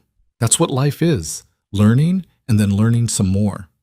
He paused, his eyes drifting to the new barn, the repaired fences, the land that stretched toward the mountains. "But I think you're ready for the next step."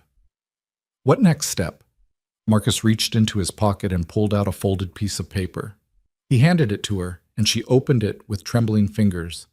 It was a map of the ranch, hand-drawn and detailed, but there was something different about it, something that made her breath catch in her throat. In the corner, written in Marcus's careful handwriting, were 3 words: Lena's section, south. "That's the south pasture," Marcus said.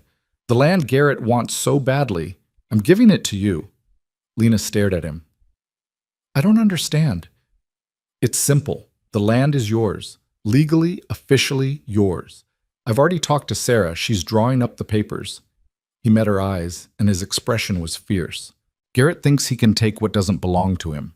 He thinks he can bully and burn and threaten his way to what he wants. I want him to know that even if something happened to me, the land would still be protected, still be in the hands of someone who deserves it." "Marcus, I can't." "You can, and you will." His voice softened. "This isn't charity, Lena. This is recognition. Recognition of who you are and what you've become. You've earned this, every inch of it." Lena looked down at the map in her hands, her section, her land, something that was hers not because someone gave it to her out of pity, but because she had proven herself worthy of it. "What if Garrett comes back?" she asked. "What if he comes for this land specifically?" "Then you defend it." Marcus's voice was steady. "The same way you defended those horses in the fire. The same way you've defended yourself your whole life. You fight, and you win." She didn't know if she could do that. Didn't know if she was strong enough, brave enough, good enough to stand against a man like Garrett and everything he represented. But looking at the map, looking at her name written in Marcus's hand, she wanted to try. "Okay," she said. "Okay, I'll do it." Marcus smiled, and for the first time since the fire, the weariness seemed to lift from his shoulders. "I know you will." 3 days later, Garrett returned. He came alone this time, riding up to the main house in the late afternoon, his horse lathered and his face dark with barely contained fury. Word had reached him, apparently, about the changes Marcus had made, about the land that was no longer his to threaten. Lena was in the yard when he arrived. She had been helping Tom repair a section of fence near the house, and she straightened as Garrett dismounted, her heart pounding, but her face calm. She had been preparing for this moment since Marcus had shown her the map, had been thinking about what she would say, how she would stand, who she would be. "Where's Hale?" Garrett demanded. "Mr. Hale is in town." Lena's voice was steady. "He won't be back until tomorrow." Garrett looked at her, really looked, for the first time. His eyes narrowed, taking in the way she stood, the set of her jaw, the absence of fear in her expression. "You're the orphan," he said, "the stray he picked up." "My name is Lena Stone, and I'm not a stray." "You're nothing." The word was a weapon, designed to wound. "You're nobody, a piece of trash someone threw away and another fool decided to keep." Once those words would have destroyed her. Once she would have crumbled under the weight of them, believing every syllable, because believing was easier than fighting. But that was before Marcus, before the ranch, before she learned what it meant to belong somewhere. "I'm the owner of the south section," Lena said, "the land you want so badly. It's mine now legally and officially, and I'm not giving it up." Garrett's face went red. For a moment he looked like he might strike her, might raise his hand and bring it down with all the force of his rage. But Lena didn't flinch, didn't step back, didn't give him even an inch of ground. "You think a piece of paper changes anything?" he snarled. "You think owning land makes you somebody? You're still the same worthless orphan you've always been, the same nothing. Maybe, Lena's voice was quiet but fierce, but this nothing is standing on her own land, looking you in the eye and telling you to leave. So which one of us is really worth nothing? The silence that followed was electric. Garrett stared at her, his fury giving way to something else, something that looked almost like grudging respect, quickly buried. "This isn't over," he said finally, "not by a long shot." "Maybe not. But today it is." Lena pointed toward the gate. "That's the way out. I suggest you use it. For a moment she thought he might refuse, thought he might escalate, might push the confrontation into violence. But something in her expression, or maybe something in his own calculations, made him stop. He mounted his horse and rode away without another word. Lena watched him go, her heart still pounding, her hands still steady. She had done it. She had stood her ground against the man who wanted to take everything from her, and she hadn't backed down. Not today. Not ever again. When Marcus returned the next day and heard what had happened, he found Lena in the south pasture, standing at the fence line and looking out over the land that was now hers. "Tom told me about Garrett," he said, coming to stand beside her. "About what you said to him. Was I wrong to confront him?" "No." Marcus shook his head. "You were exactly right. You showed him that this land has a defender, that it won't be easy to take. He said it's not over. It probably isn't. Men like Garrett don't give up easily." He paused. "But neither do we." Lena looked out over the pasture, the grass rippling in the wind, the mountains rising in the distance, the sky stretching endless and blue above it all. This was hers. This piece of the world, this corner of existence, belonged to her. Not because someone had given it to her out of pity, not because she had inherited it by accident of birth, but because she had earned it, because she had proven herself worthy. "I used to think being worth something meant being wanted by other people," she said quietly. "I spent my whole life trying to be good enough, useful enough, small enough to make someone keep me. And it never worked. No matter what I did, they always threw me away." Marcus was silent, listening. "But now I understand," Lena continued. "Being worth something doesn't come from other people. It comes from you, from what you do, from who you choose to be." She turned to look at him, and her eyes were bright with unshed tears. "You taught me that, you and this ranch, and everyone here." Marcus reached out and put a hand on her shoulder. "I didn't teach you anything you didn't already know," he said. "I just gave you a place to remember it." They stood there together as the sun began to set, painting the sky in shades of gold and crimson. The land spread out before them, vast and beautiful, and full of possibility.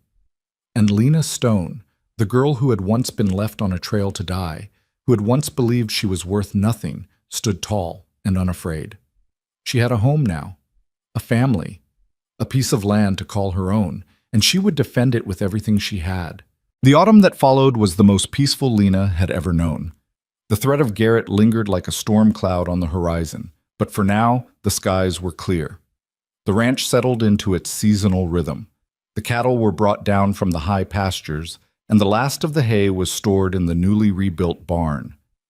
The days grew shorter, the nights grew colder, and life went on. And Lena went on with it. She was different now, in ways that even she couldn't fully articulate. The girl who had arrived at the ranch 18 months ago, starving, terrified, convinced of her own worthlessness, had been replaced by someone stronger. Someone who walked with her head up and her shoulders back. Someone who looked people in the eye when she spoke and didn't apologize for taking up space. The south section was hers, and she treated it with the fierce protectiveness of someone who had finally found something worth defending. She rode the fence lines every morning, checking for damage, noting the health of the grass and the movement of the wildlife. She learned the contours of the land so thoroughly that she could have navigated it blindfolded, every hill, every hollow, every stream and stone. "You're out there more than the cattle are," Tom joked one evening as they sat around the fire in the bunkhouse. "Starting to think you're part of the landscape." "Maybe I am," Lena said, and she meant it. Marcus watched her transformation with something like wonder. He had hoped, when he brought her to the ranch, that she might heal, that the food and safety and stability might help her become something like the child she should have been. But he hadn't expected this. This fierce, capable young woman who was growing into the land as surely as the roots of the ancient oaks. "You've done well," he told her one afternoon as they rode together through the south pasture. "Better than I could have imagined. I had help. Everyone has help. What matters is what you do with it." He reined his horse to a stop, looking out over the golden grass. "When I found you on that trail, you were barely surviving. Now look at you. You're not just surviving anymore. You're thriving." Lena felt the warmth of his words settle into her chest. She had never been praised like this before. Never been told that she was doing well, that she was enough, that she had value. Every compliment still felt like a gift, rare and precious and not quite real. "I still have a lot to learn," she said. "Always. That never stops." Marcus smiled. "But you've learned the most important lesson already." "What's that?" "How to believe in yourself."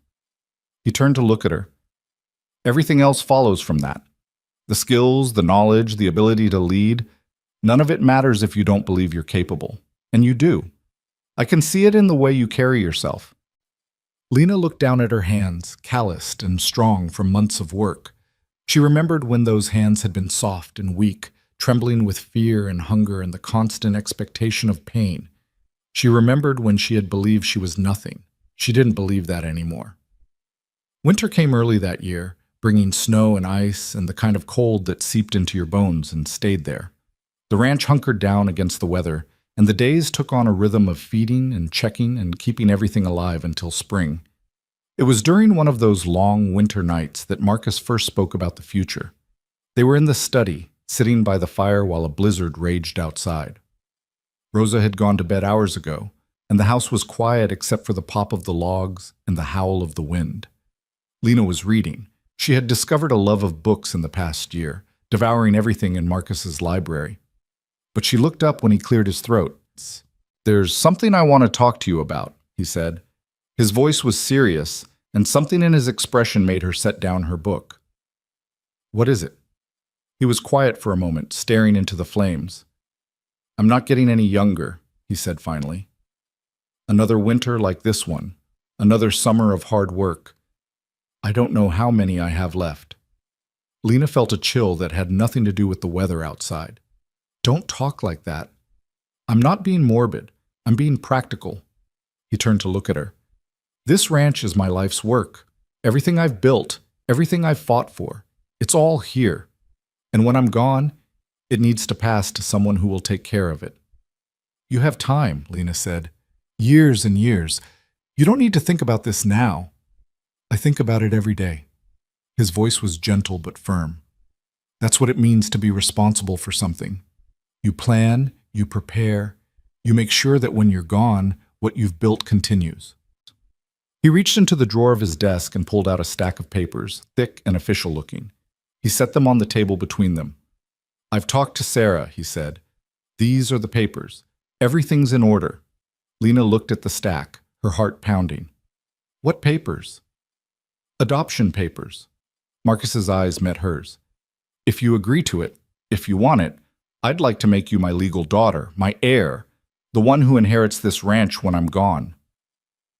The words hung in the air between them, heavy with meaning. Lena couldn't breathe, couldn't think, couldn't do anything but stare at the papers on the table and try to make sense of what she was hearing. Adoption, daughter, heir, words she had never thought would apply to her, words that belonged to other people, real people, wanted people, people who hadn't been thrown away like garbage on a forest trail. "I don't understand," she whispered. "Why me? You could leave the ranch to anyone. Tom or Rosa or—" "I don't want to leave it to anyone." Marcus's voice was fierce. "I want to leave it to you, because you're the one who deserves it, because you're the one who will protect it, because—" He paused, and when he spoke again, his voice was rough with emotion. "Because you're the daughter I never expected to have, the family I thought I'd lost forever." Lena felt tears burning in her eyes. She tried to blink them back, but they spilled over anyway, running down her cheeks in hot, silent streams. "I'm not asking for an answer tonight," Marcus continued. "This is a big decision. You should take time to think about it. Make sure it's what you want." "What I want?" The words came out broken, barely audible. "No one's ever asked me what I want. No one's ever cared." "I care." Marcus reached across the table and took her hand. "I care what you want. I care what you feel. I care about you, Lena. Not because of what you can do for this ranch, but because of who you are. And if you decide you don't want this, if you decide you want to leave, find your own path, build your own life somewhere else, I'll support that too. Whatever you choose, I'm on your side." Lena stared at their joined hands, his weathered and worn, hers still young, but marked by work and time. She thought about everything she had been through, all the people who had abandoned her, all the years she had spent believing she was worthless. And she thought about Marcus, about how he had stopped on that trail when no one else would have, about how he had given her space instead of demands, trust instead of conditions, about how he had believed in her even when she couldn't believe in herself. "Yes," she said. Marcus blinked. "What?" "Yes." Her voice was stronger now, certain. "I don't need time to think about it. I know what I want. I want to stay here. I want to be part of this family. I want—" She took a shaky breath. "I want to be your daughter." For a moment, Marcus didn't move. Then something broke open in his expression, something that had been held tight for years, decades maybe, since he buried his wife and his daughter beneath the old oak tree on the hill. "Come here," he said, his voice rough. And Lena went. He held her while she cried, really cried, not the silent tears she had trained herself to hide, but deep, racking sobs that shook her whole body. He held her and let her cry, and he didn't tell her to stop or be quiet or control herself. He just held her, the way a father holds a child, and let her feel everything she had been too afraid to feel for so long. When the tears finally stopped, Lena pulled back and looked at him. His eyes were wet too, though he hadn't made a sound. "Thank you," she said. "For everything. For saving me." "You saved yourself," Marcus said. "I just gave you a chance." The adoption was finalized in the spring, on a day so beautiful it seemed like the world itself was celebrating. Sarah Pemberton came to the ranch with the final papers, and there was a small ceremony in the study with Rosa and Tom and a few of the ranch hands as witnesses. Lena signed her name, Lena Stone Hale, and watched as Marcus signed his, and then it was done. She was his daughter, legally, officially, irrevocably his. Rosa cried. Tom cleared his throat and looked away, and Marcus pulled Lena into another embrace, holding her tight against his chest. "Welcome home," he whispered. "For real this time." They celebrated that night with a feast that Rosa had been planning for weeks. There was roasted beef and fresh bread and vegetables from the greenhouse, and someone had managed to procure a cake from the bakery in town, chocolate, with white frosting and Lena's new name written across the top in careful script. The ranch hands raised glasses of whiskey and cider, toasting to Lena, to Marcus, to the future of the ranch. There was music and laughter and the kind of joy that comes from being surrounded by people who care about you. Lena sat in the middle of it all, still not quite able to believe it was real. She had a family now, a father, a home that was legally, permanently hers. She had everything she had ever wanted, everything she had ever dreamed of, everything she had once believed was impossible. And it terrified her, because she knew better than anyone that good things didn't last, that happiness was temporary, that the moment you started to believe you were safe, the world would find a way to prove you wrong. She tried to push the fear away, tried to focus on the celebration around her, but it lingered in the back of her mind, a shadow that wouldn't quite disappear. What if this was all a dream? What if she woke up tomorrow and found herself back on that forest trail, alone and abandoned and forgotten? What if she lost everything again? Marcus found her later that night, after the celebration had wound down and the guests had gone home.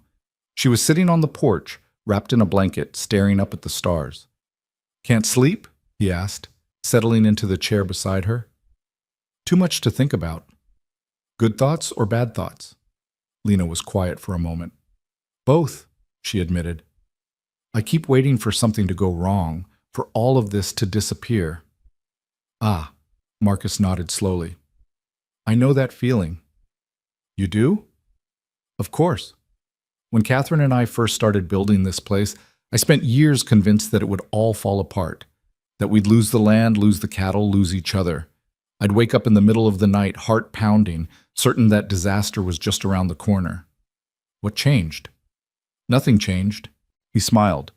I just learned to live with the fear, to accept that bad things might happen, but that didn't mean I should stop enjoying the good things while I had them. He turned to look at her. The fear never goes away completely, Lena. Not when you've lost as much as we have. But it gets smaller, and the joy gets bigger. Eventually, the joy wins. How long does that take? Different for everyone. But I can tell you this, it's already started for you. I've seen it. The way you smile now, the way you laugh, the way you look at this land like it's part of your soul. He paused. You're healing, Lena, even if it doesn't feel like it yet. She wanted to believe him. She wanted to believe that the fear would fade, that the joy would grow, that she would eventually stop waiting for the other shoe to drop. But the shadow was still there, lurking in the corners of her mind. And somewhere deep down, she knew it would take more than words to make it go away. Spring turned to summer, and summer brought work.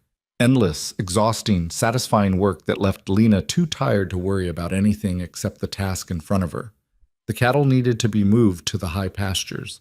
The fences needed to be repaired after the winter's damage. The hay needed to be cut and baled and stored for the coming year. There was always something to do, always something that needed her attention, and Lena threw herself into it with everything she had.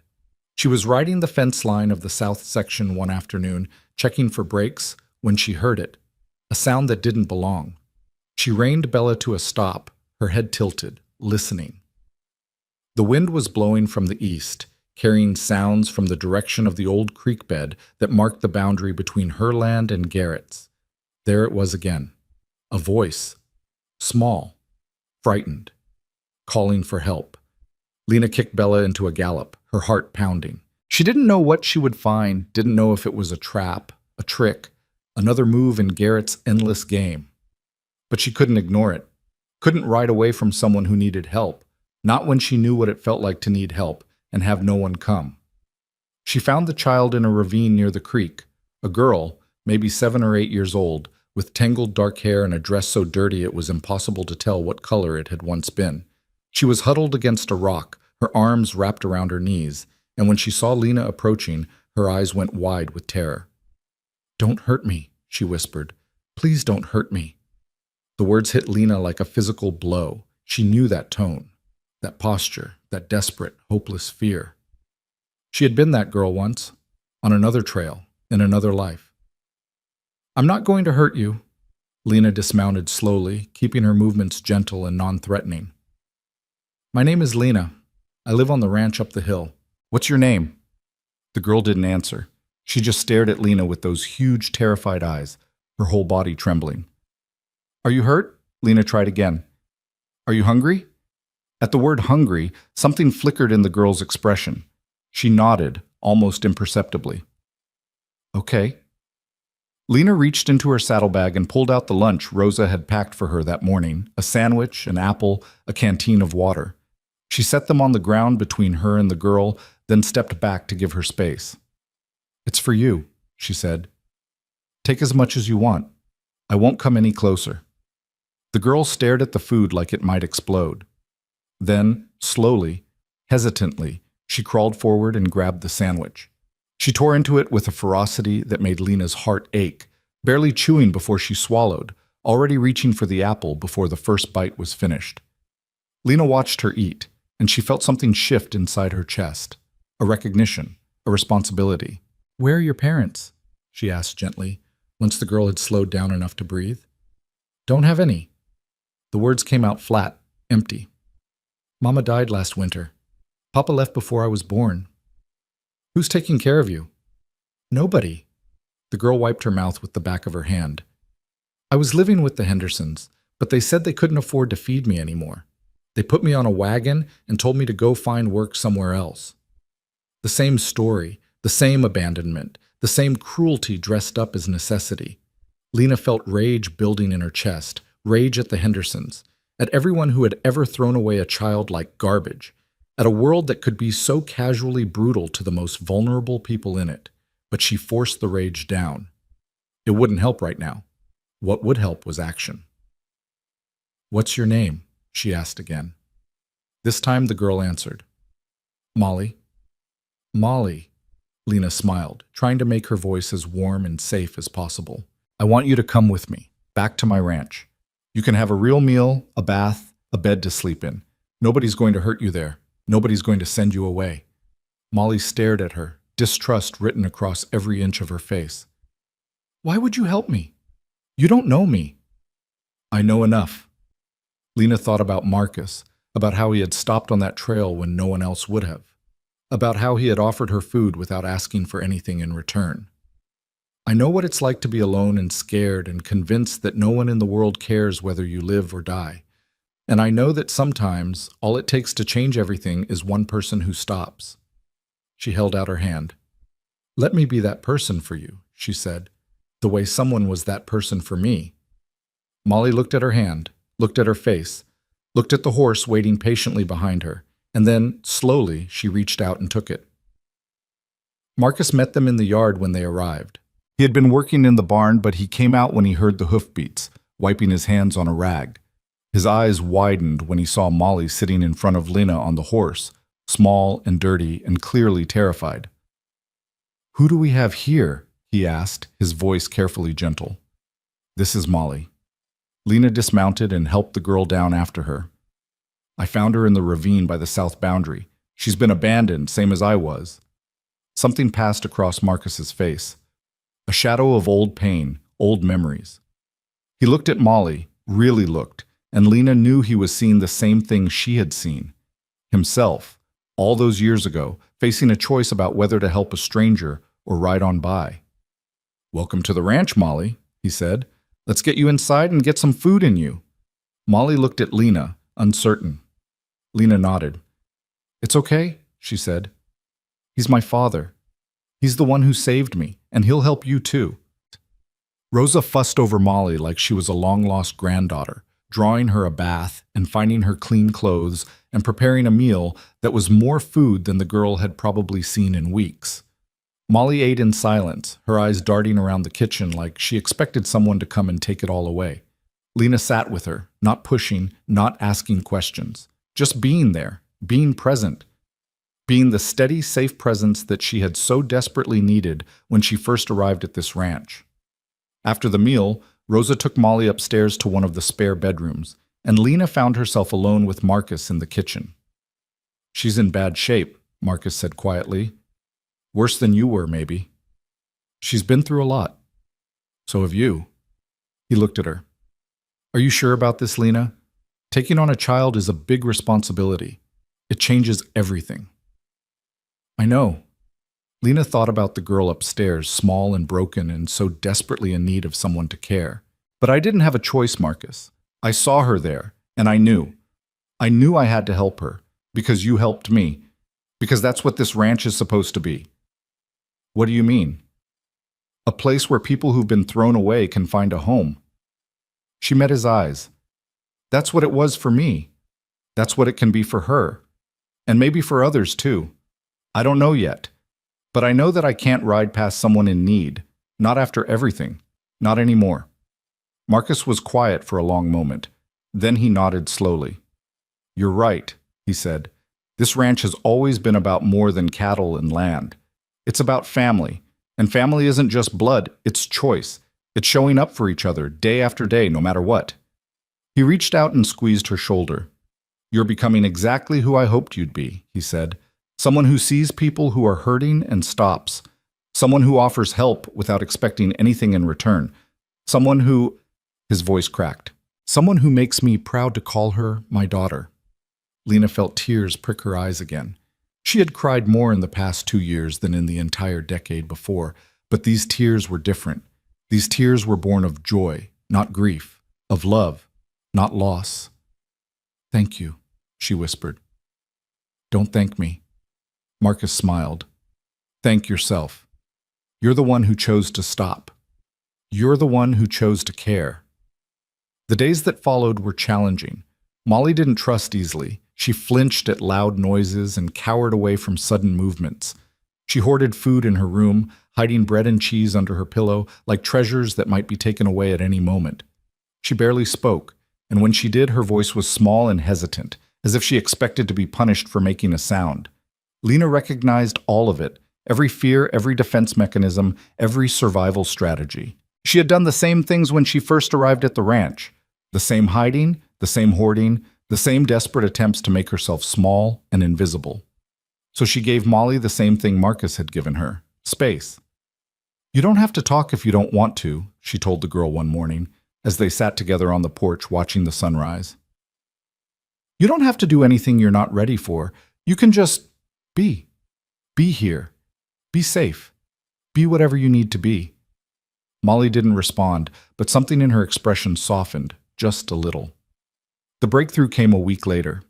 Lena was in the barn grooming Bella when Molly appeared in the doorway. She stood there for a long moment, watching Lena work, before finally speaking. "Can I help?" It was the first time she had offered anything, the first time she had reached out instead of pulling back. Lena felt her heart swell with something that felt like hope. "Of course." She handed Molly a brush. "Here, you can work on her mane. She likes it when you start at the top and work your way down." They groomed the horse together in silence, the rhythm of the work creating a kind of peace that words couldn't have achieved. And when they were finished, Molly looked up at Lena with something new in her eyes. "Thank you," she said quietly, "for finding me, for stopping." Lena knelt down so she was at eye level with the girl. "I didn't stop because I had to," she said. "I stopped because I wanted to, because you matter, because everyone matters, even when the world makes you feel like you don't." Molly's lip trembled. "The Hendersons said I was a burden, said I was just another mouth to feed." "The Hendersons were wrong." Lena's voice was fierce. "Dead wrong. You're not a burden. You're a person, a smart, brave person who survived something terrible and came out the other side. And anyone who can't see that doesn't deserve to have you in their life." A tear slid down Molly's cheek, then another. And then she was crying, the way Lena had cried on her first night at the ranch, deep, shuddering sobs that shook her whole body. Lena held her, just held her, the way Marcus had held Lena, and let her cry until the tears ran out.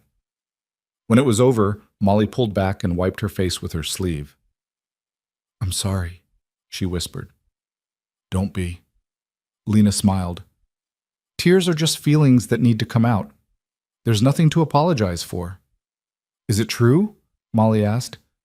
"What you said about me mattering. It's the truest thing I know." Something shifted in the girl's expression then, a light that hadn't been there before, small but steady. The beginning of belief. "Okay," Molly said. "Okay." It wasn't acceptance, not yet. It was something smaller, something more fragile, but it was a start. And starts, Lena knew, were everything. Summer stretched on, hot and golden and full of life. Molly began to emerge from her shell, slowly but surely. She started helping with the horses, then with the cattle, then with whatever work needed doing around the ranch. She was quick to learn and eager to please, though she still flinched sometimes when people moved too fast or spoke too loud. Rosa took her under her wing, teaching her to cook and sew and do all the things that would help her survive in a world that wasn't always kind. Tom and the ranch hands treated her with the same gruff affection they showed Lena, including her in their conversations and their jokes and their evening gatherings around the fire. And Marcus watched it all with the quiet satisfaction of a man who had seen his legacy take root. "You've given her something precious," he told Lena one evening as they sat on the porch watching Molly chase fireflies in the yard. "The same thing I gave you. A chance. I learned from the best." "No." He shook his head.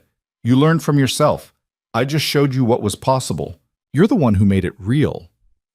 Lena watched Molly catch a firefly in her cupped hands, her face illuminated by the soft green glow. The girl was laughing, actually laughing, a sound Lena had never heard from her before.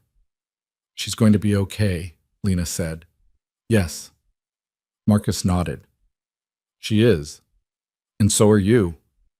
The words settled into Lena's heart like seeds taking root. She was going to be okay.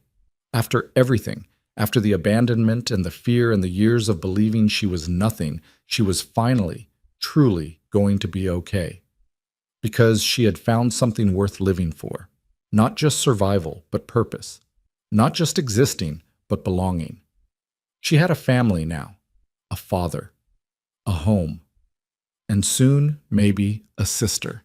She had everything she had ever wanted, and she was determined to protect it, no matter what came next.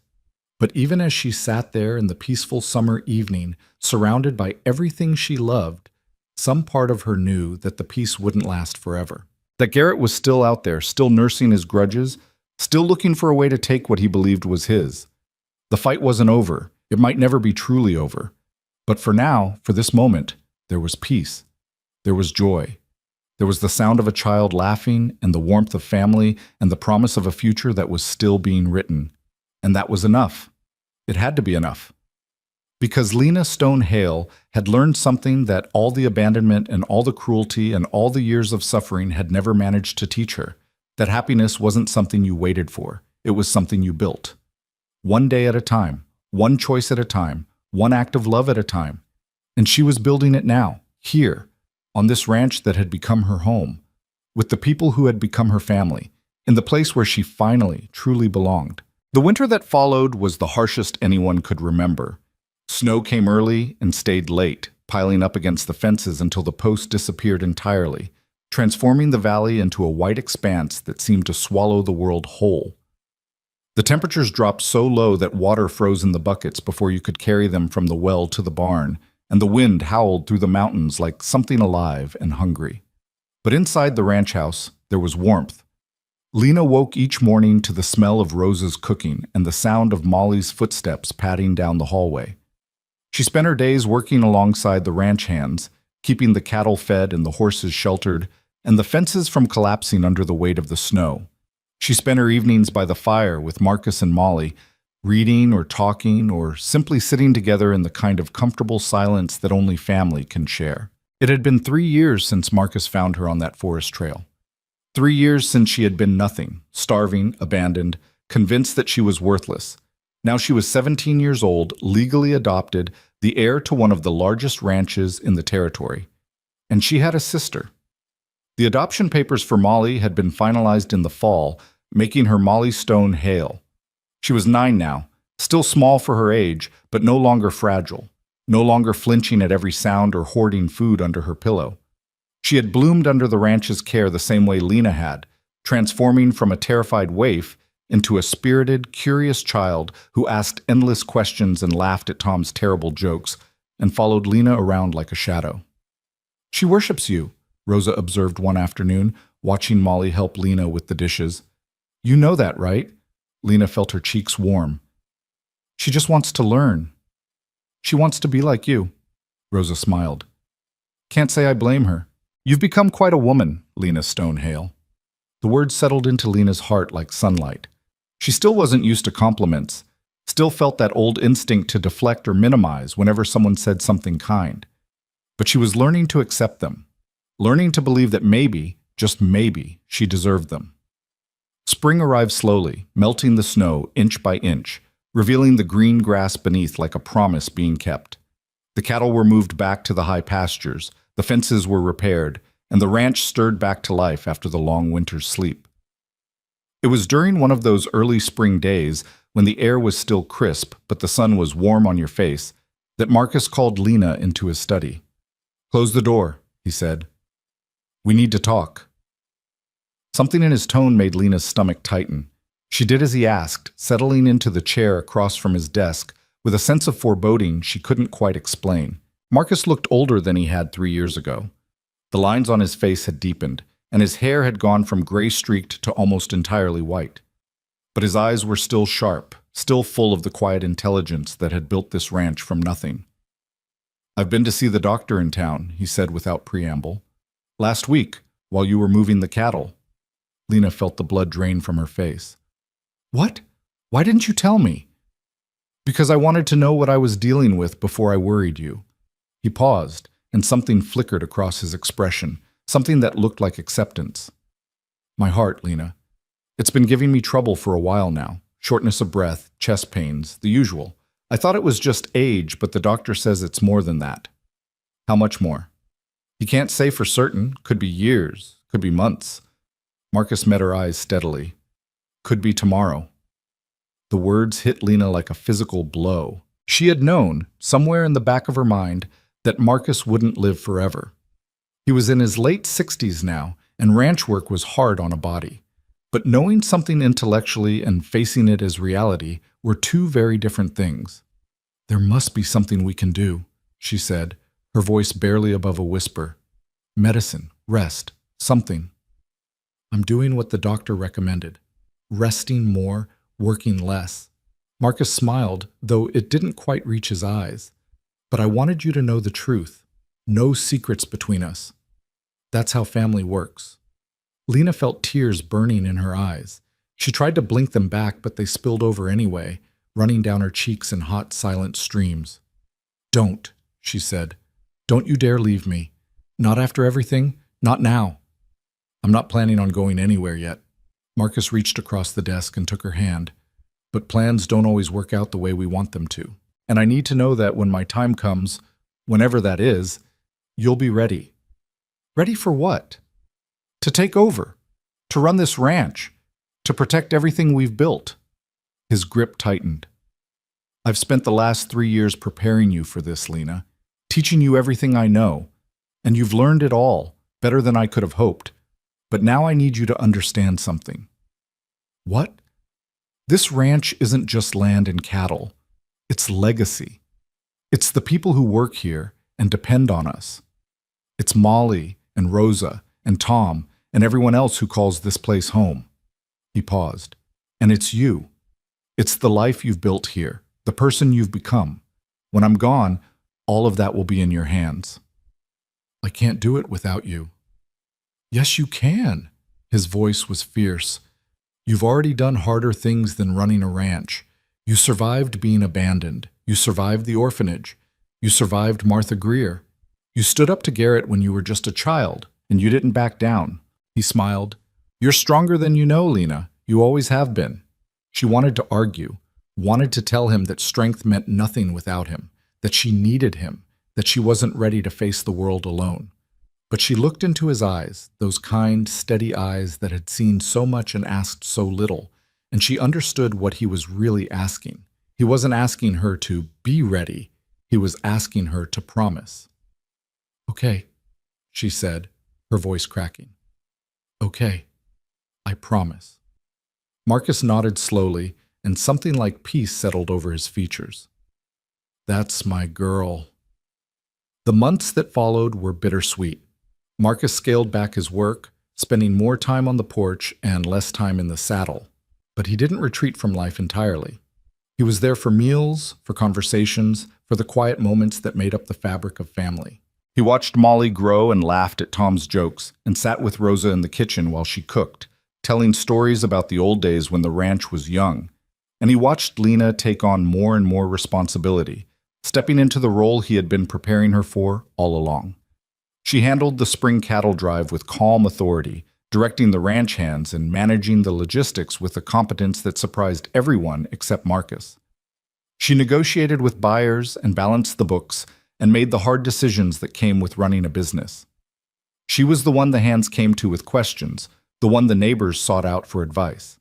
She was becoming what Marcus had always known she could be, a leader. You're doing well, he told her one evening as they sat together watching the sun set over the mountains.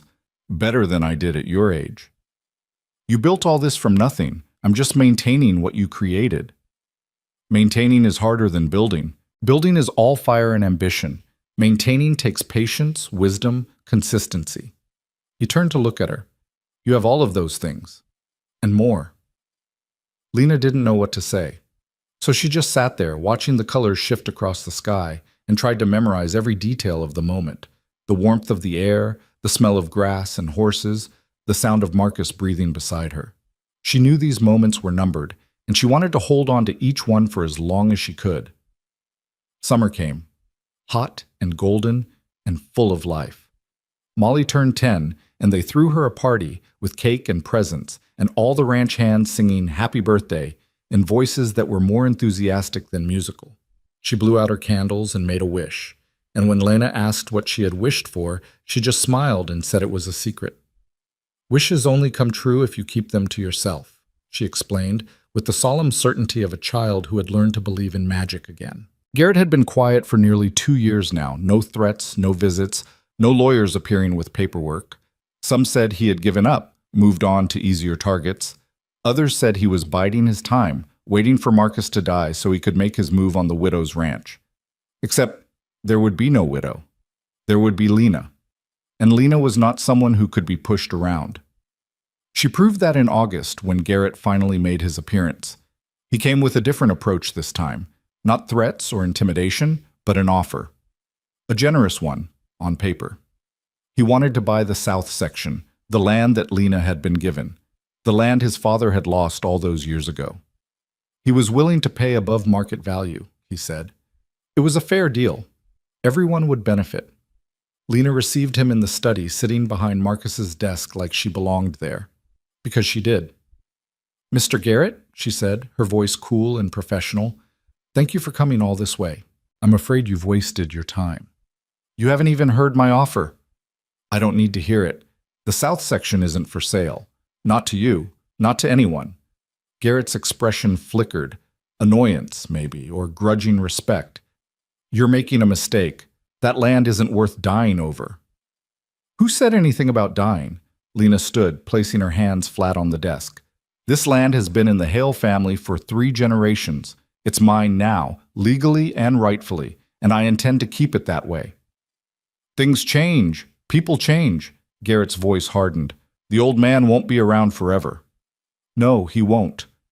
Lena felt her jaw tighten. "But I will. And so will my sister, and so will our children and their children after them. This ranch will still be standing long after you and I are both dust in the ground, and the Garrett family will never own a single acre of it." She came around the desk and walked to the door, pulling it open. "Now, if you'll excuse me, I have work to do. Tom will see you out." Garrett stared at her for a long moment. Something shifted in his expression, not anger exactly, but something more complicated. Recognition, maybe. Acknowledgement of an opponent who is not going to back down. "You've got spine," he said finally. "I'll give you that. I've got more than spine. I've got family, I've got home, and I've got everything worth fighting for." She met his eyes without flinching. "What do you have, Mr. Garrett? Besides old grudges and land you can't possess?" He didn't answer. He just turned and walked out, his boots echoing on the wooden floor. Lena watched him go, her heart pounding but her hands steady. When she turned around, Marcus was standing in the doorway of the kitchen. He had heard everything. "Well done," he said quietly. "I learned from the best." Fall arrived with a blaze of color that took Lena's breath away. The mountains erupted into flames of red and gold, and the air turned crisp and clear, and the world felt like it was holding its breath before the long winter's sleep. Marcus grew weaker as the days shortened. He spent more time in bed, more time resting, more time just sitting and watching the land he loved transform around him. But he wasn't sad. He wasn't bitter. He was peaceful. "I've had a good life," he told Lena one evening as she sat beside his bed holding his hand. "Better than I deserved, probably. Catherine, this ranch, the family I built here." He squeezed her fingers. "You. Don't talk like you're saying goodbye." "I'm not saying goodbye. I'm saying thank you." He smiled, and his eyes, those kind, steady eyes, were bright with something that might have been tears. "Thank you for coming into my life, Lena Stonehale. Thank you for letting me be your father. Thank you for giving me a reason to keep going after I thought I had lost everything." Lena couldn't speak. Her throat was too tight, her eyes too blurred. "You saved me," Marcus continued. "I know you think I saved you, that I rescued you from that trail and gave you a home. But the truth is, you saved me just as much. You gave me purpose again, family again, hope again." "Papa." The word came out broken, barely audible. She hadn't called him that often. It still felt strange on her tongue, even after all this time. But right now, it was the only word that mattered. "I'm proud of you," he said. "More proud than I can say. You've become everything I hoped you would be, and more. And I know that when I'm gone, you'll take care of this place. Take care of the people here. Take care of Molly. I will, I promise. I know you will. He closed his eyes. You're my daughter, and my daughters keep their promises. He died 3 weeks later, on a quiet November morning when the first snow of the year was just beginning to fall. Lena was with him when it happened. She had been sitting beside his bed all night, holding his hand, talking to him even though he was mostly asleep. She told him about the ranch, about the cattle, about all the small details of daily life that she knew he loved to hear. She told him about Molly's latest adventures, about Rosa's new recipe, about Tom's ongoing feud with a particularly stubborn fence post. And she told him that she loved him, over and over until she was sure the words had sunk in, had reached whatever part of him was still listening. Thank you, she whispered. Thank you for everything. For stopping on that trail. For giving me a chance. For believing in me when no one else did. She felt his hand tighten around hers, just slightly, just for a moment. And then he was gone. The funeral was held 3 days later beneath the old oak tree where Catherine and their first daughter were buried. The whole valley came, ranchers and farmers and townspeople, people who had known Marcus for decades, and people who had only met him once. They came to pay their respects to a man who had built something from nothing, who had helped his neighbors when they needed it, who had lived his life with quiet dignity and fierce love. Lena stood at the head of the grave, Molly's hand in hers, and spoke the words she had been preparing for weeks. Marcus Hale was the best man I ever knew, she said, her voice steady despite the tears on her cheeks. He found me when I was lost. He took me in when I was broken. He gave me everything, home, family, purpose, love, and asked for nothing in return except that I become the person he believed I could be. She looked out at the crowd, at all the faces watching her with sympathy and respect. He taught me that family isn't just blood. It's choice. It's showing up for each other day after day, no matter what. It's building something together and protecting it together and mourning together when it's gone. She looked down at the grave, at the simple wooden marker that bore his name. I will miss him every day for the rest of my life, but I will also carry him with me, in everything I do, everything I build, everything I become, because that's what he would have wanted, not tears, not mourning, but continuation, legacy, life. She squeezed Molly's hand. This ranch will go on. This family will go on. And Marcus Hale's memory will live in every acre, every fence post, every horse that runs through these pastures, because that's what he built. Not just land, not just cattle, but something that would last, something that would matter. She took a deep breath. Rest now, Papa. You've earned it. The days after the funeral were the hardest. Lena threw herself into work, trying to fill the empty hours with activity, trying to outrun the grief that threatened to swallow her whole. She rode the fence lines and managed the cattle and handled all the business of running a ranch. And she told herself that she was fine, that she was coping, that she was strong enough to carry on. But at night, when the house was quiet and Molly was asleep, she would sit in Marcus's study and cry until she had no tears left. Rosa found her there one evening, curled up in Marcus's chair with her face buried in her hands. "Oh, child," Rosa said, her voice soft with compassion. She came and knelt beside the chair, putting a weathered hand on Lena's arm. "You don't have to be strong all the time, you know. Even the strongest trees bend in the wind." "I miss him," Lena whispered. "I miss him so much." "Of course you do. He was your father. He loved you, and you loved him." Rosa paused. "But he's not really gone, Lena. He's in this house, in this land, in every single thing he taught you. You carry him with you everywhere you go. It's not the same. No, it's not." Rosa smiled sadly. "But it's something, and sometimes something is enough." She helped Lena up, guided her to bed, tucked her in like she was a child again. "Sleep now," she said. "Tomorrow is a new day, and new days bring new strength." Lena slept. And in her dreams, Marcus was there. Not dying, not sick, but young and strong and full of life. He was riding beside her through the valley, pointing out the mountains and the streams and the endless sweep of land that was their home. "You're going to be okay," he told her. "You're going to be more than okay. You're going to be everything." She woke with tears on her face and peace in her heart. Winter passed. Spring came. and slowly, gradually, life resumed its rhythm. Lena ran the ranch with the same quiet competence Marcus had shown, and the hands followed her without question. She made decisions that would have terrified her 3 years ago: which cattle to sell, which to keep, when to expand, and when to consolidate. She made mistakes sometimes, but she learned from them, just like Marcus had taught her. Molly grew taller, smarter, more confident with each passing month. She was learning to ride now, really ride, and she spent hours in the saddle exploring the land that would one day be hers to protect. "Tell me about when Papa found you," she asked one evening as they sat together on the porch watching the sunset. It was a story she had heard 100 times, but she never tired of it. So Lena told her about the forest trail, about the crumbs in her hand, about the man who had stopped when no one else would have, who had offered food and water and choice.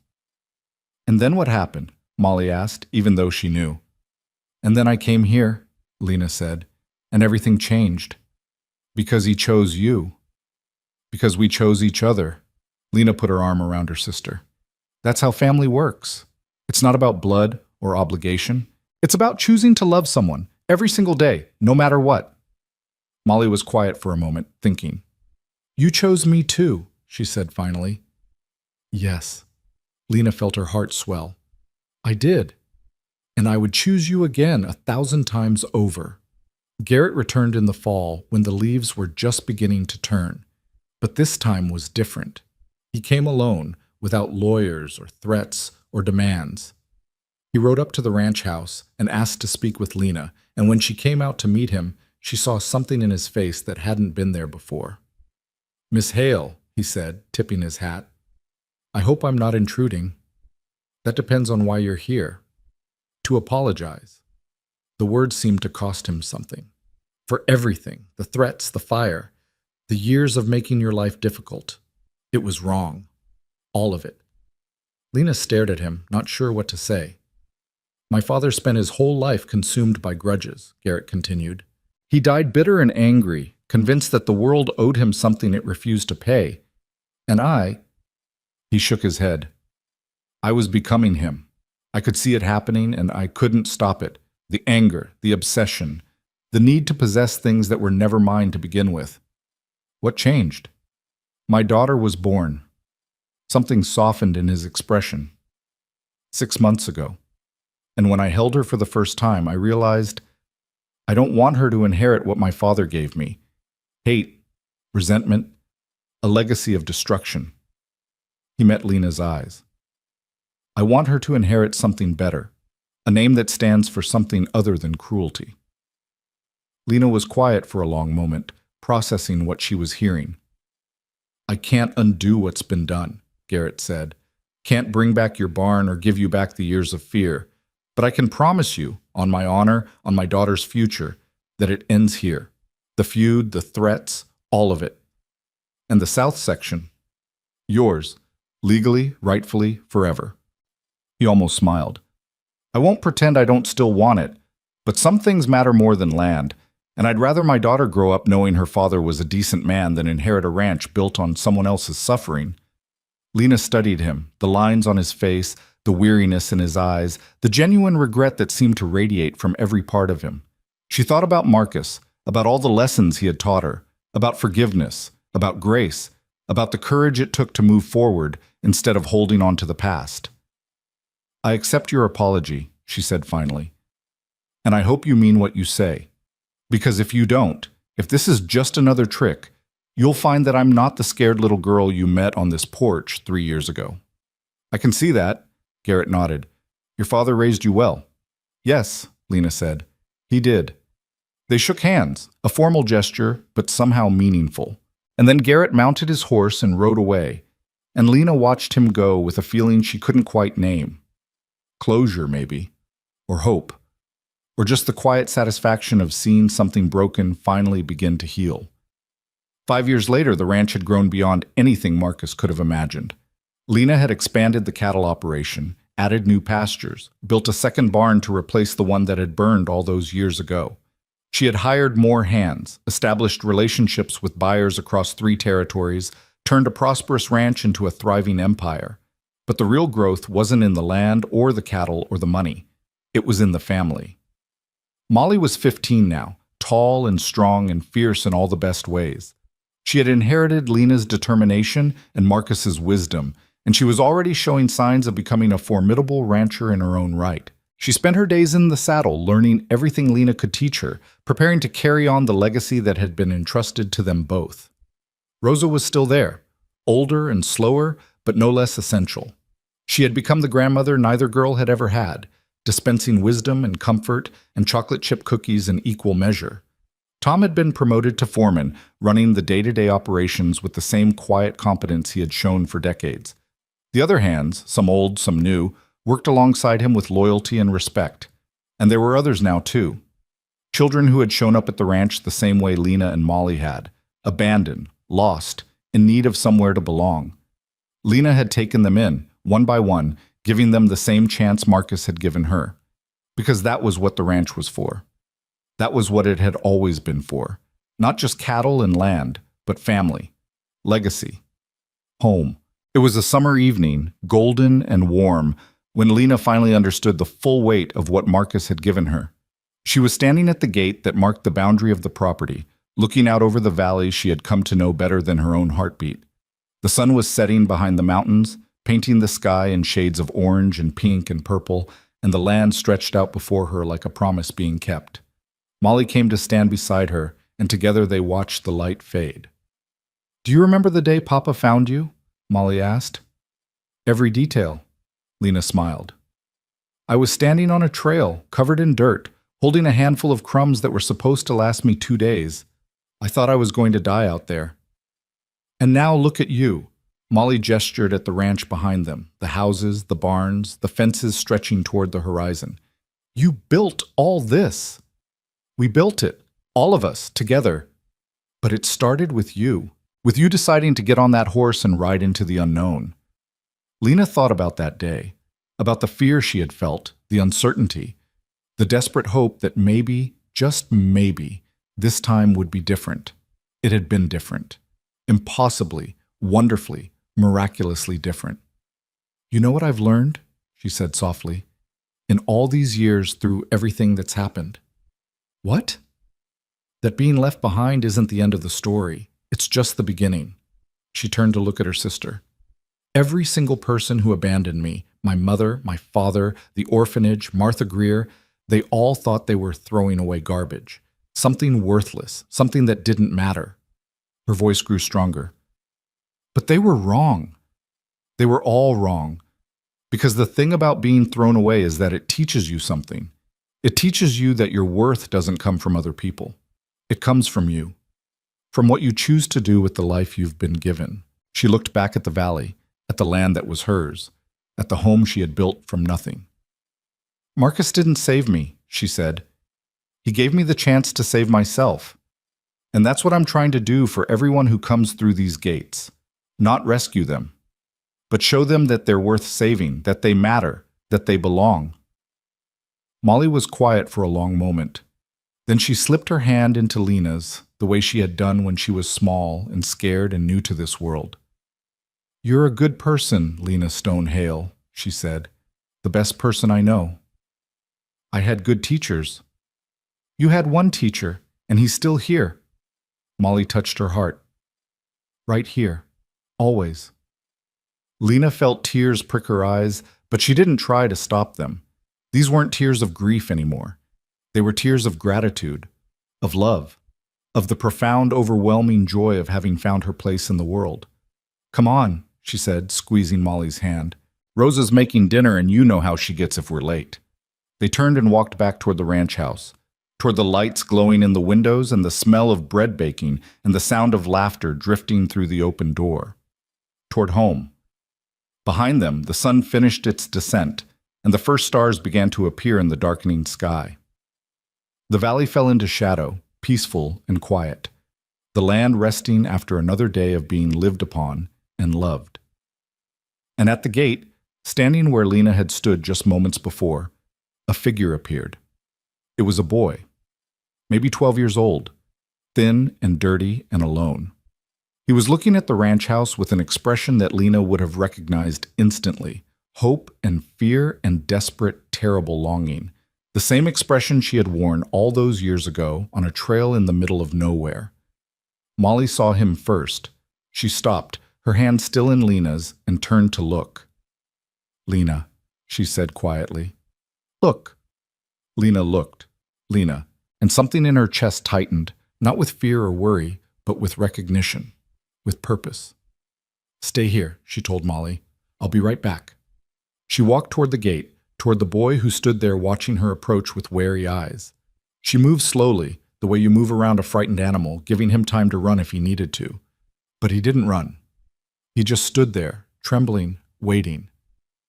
"Hi there," Lena said, when she was close enough to speak without raising her voice. "My name is Lena. I live here." The boy didn't respond. "Are you hungry?" she asked. "We have food, warm beds, people who care." Still nothing. But something flickered in his eyes, a spark of something that might have been hope. "You can come with me if you want," Lena continued, "or you can stay out here. It's your choice." She held out her hand. "But I want you to know something. Whatever happened to you, wherever you came from, it doesn't define you. It doesn't determine your worth. You matter. You belong. And there's a place for you here, if you want it." The boy stared at her hand, stared at her face, stared at the ranch house behind her with its warm lights and welcoming windows, and then slowly, hesitantly, he reached out and took it. Lena smiled, a real smile, one that reached her eyes and stayed there. "Welcome home," she said, and together they walked toward the light. The ranch grew quieter as the night deepened, but it was never truly silent. There were always sounds, the lowing of cattle in the distance, the whisper of wind through the grass, the creak of old wood settling into its bones. And there were always people, coming and going, staying and leaving, finding themselves and finding each other. That was what Marcus had built. Not just a ranch, not just a business, but a refuge, a haven, a place where people who had been thrown away could discover that they were worth keeping. Lena stood on the porch that night, after the boy had been fed and bathed and put to bed, and she looked up at the stars scattered across the sky like diamonds on black velvet. Somewhere out there, she knew, were other children just like she had been, abandoned, alone, convinced that they were nothing. And somewhere out there, she hoped, were people like Marcus, people who would stop, people who would offer food and water and choice, people who would change everything with a single act of kindness. She couldn't save everyone. She knew that. The world was too big, and there were too many children in need, and she was just one woman on one ranch in one small corner of a vast, indifferent world. But she could save some, one at a time, the way she had been saved. And maybe that was enough. Maybe that was all anyone could do, light one small candle against the darkness and hope that others would do the same. "Papa," she whispered, her voice barely audible in the quiet night, "I hope I'm making you proud." There was no answer. There never was. But somehow, in the warmth of the night and the peace of the valley and the knowledge of all the lives she had touched, she felt it anyway. Pride, love, approval. The things Marcus had given her, still giving, even now. She turned and went inside, closing the door behind her, and the ranch settled into sleep, safe and warm and full of dreams. In the morning, there would be work to do, cattle to tend, fences to mend, children to teach and guide and love. There would be challenges and setbacks and moments of doubt, but there would also be joy, laughter, the slow, steady accumulation of moments that made up a life well lived. Because that was what Lena Stone Hale had learned in all her years of being abandoned and found, of being broken and healed, of being nothing and becoming everything. Life wasn't about the bad things that happened to you. It was about what you did afterward. It was about choosing to get up when you fell down. It was about choosing to hope when hope seemed impossible. It was about choosing to love when love seemed dangerous. And it was about choosing to stop, to reach out your hand, to offer food and water and shelter when you saw someone standing alone on the trail, waiting for someone to care. Marcus Hale had made that choice all those years ago. And now Lena was making it too, over and over, for as long as she lived, Because that was what it meant to be someone who mattered, not waiting for the world to give you worth, but going out and creating it yourself. One choice at a time, one life at a time, one hand reaching out for another in the darkness, finding each other, holding on. The girl who had once been left on a trail to die was now a woman who opened her doors to the lost and the broken and the thrown away. And she would keep opening them, forever, no matter what. Because home wasn't a place you were born into. It was a place you built, a place you earned, a place you shared with the people who chose to love you and the people you chose to love in return. And Lena Stone Hale had the biggest, warmest, most beautiful home in the entire world. Not because of the land or the cattle or the money, but because of the family, the legacy, the love. The proof that even the most broken things could be made whole again. The proof that nobody was ever truly nothing. The story that had started with abandonment ended with belonging. The girl who had been left behind was now the one who stayed. And that made all the difference.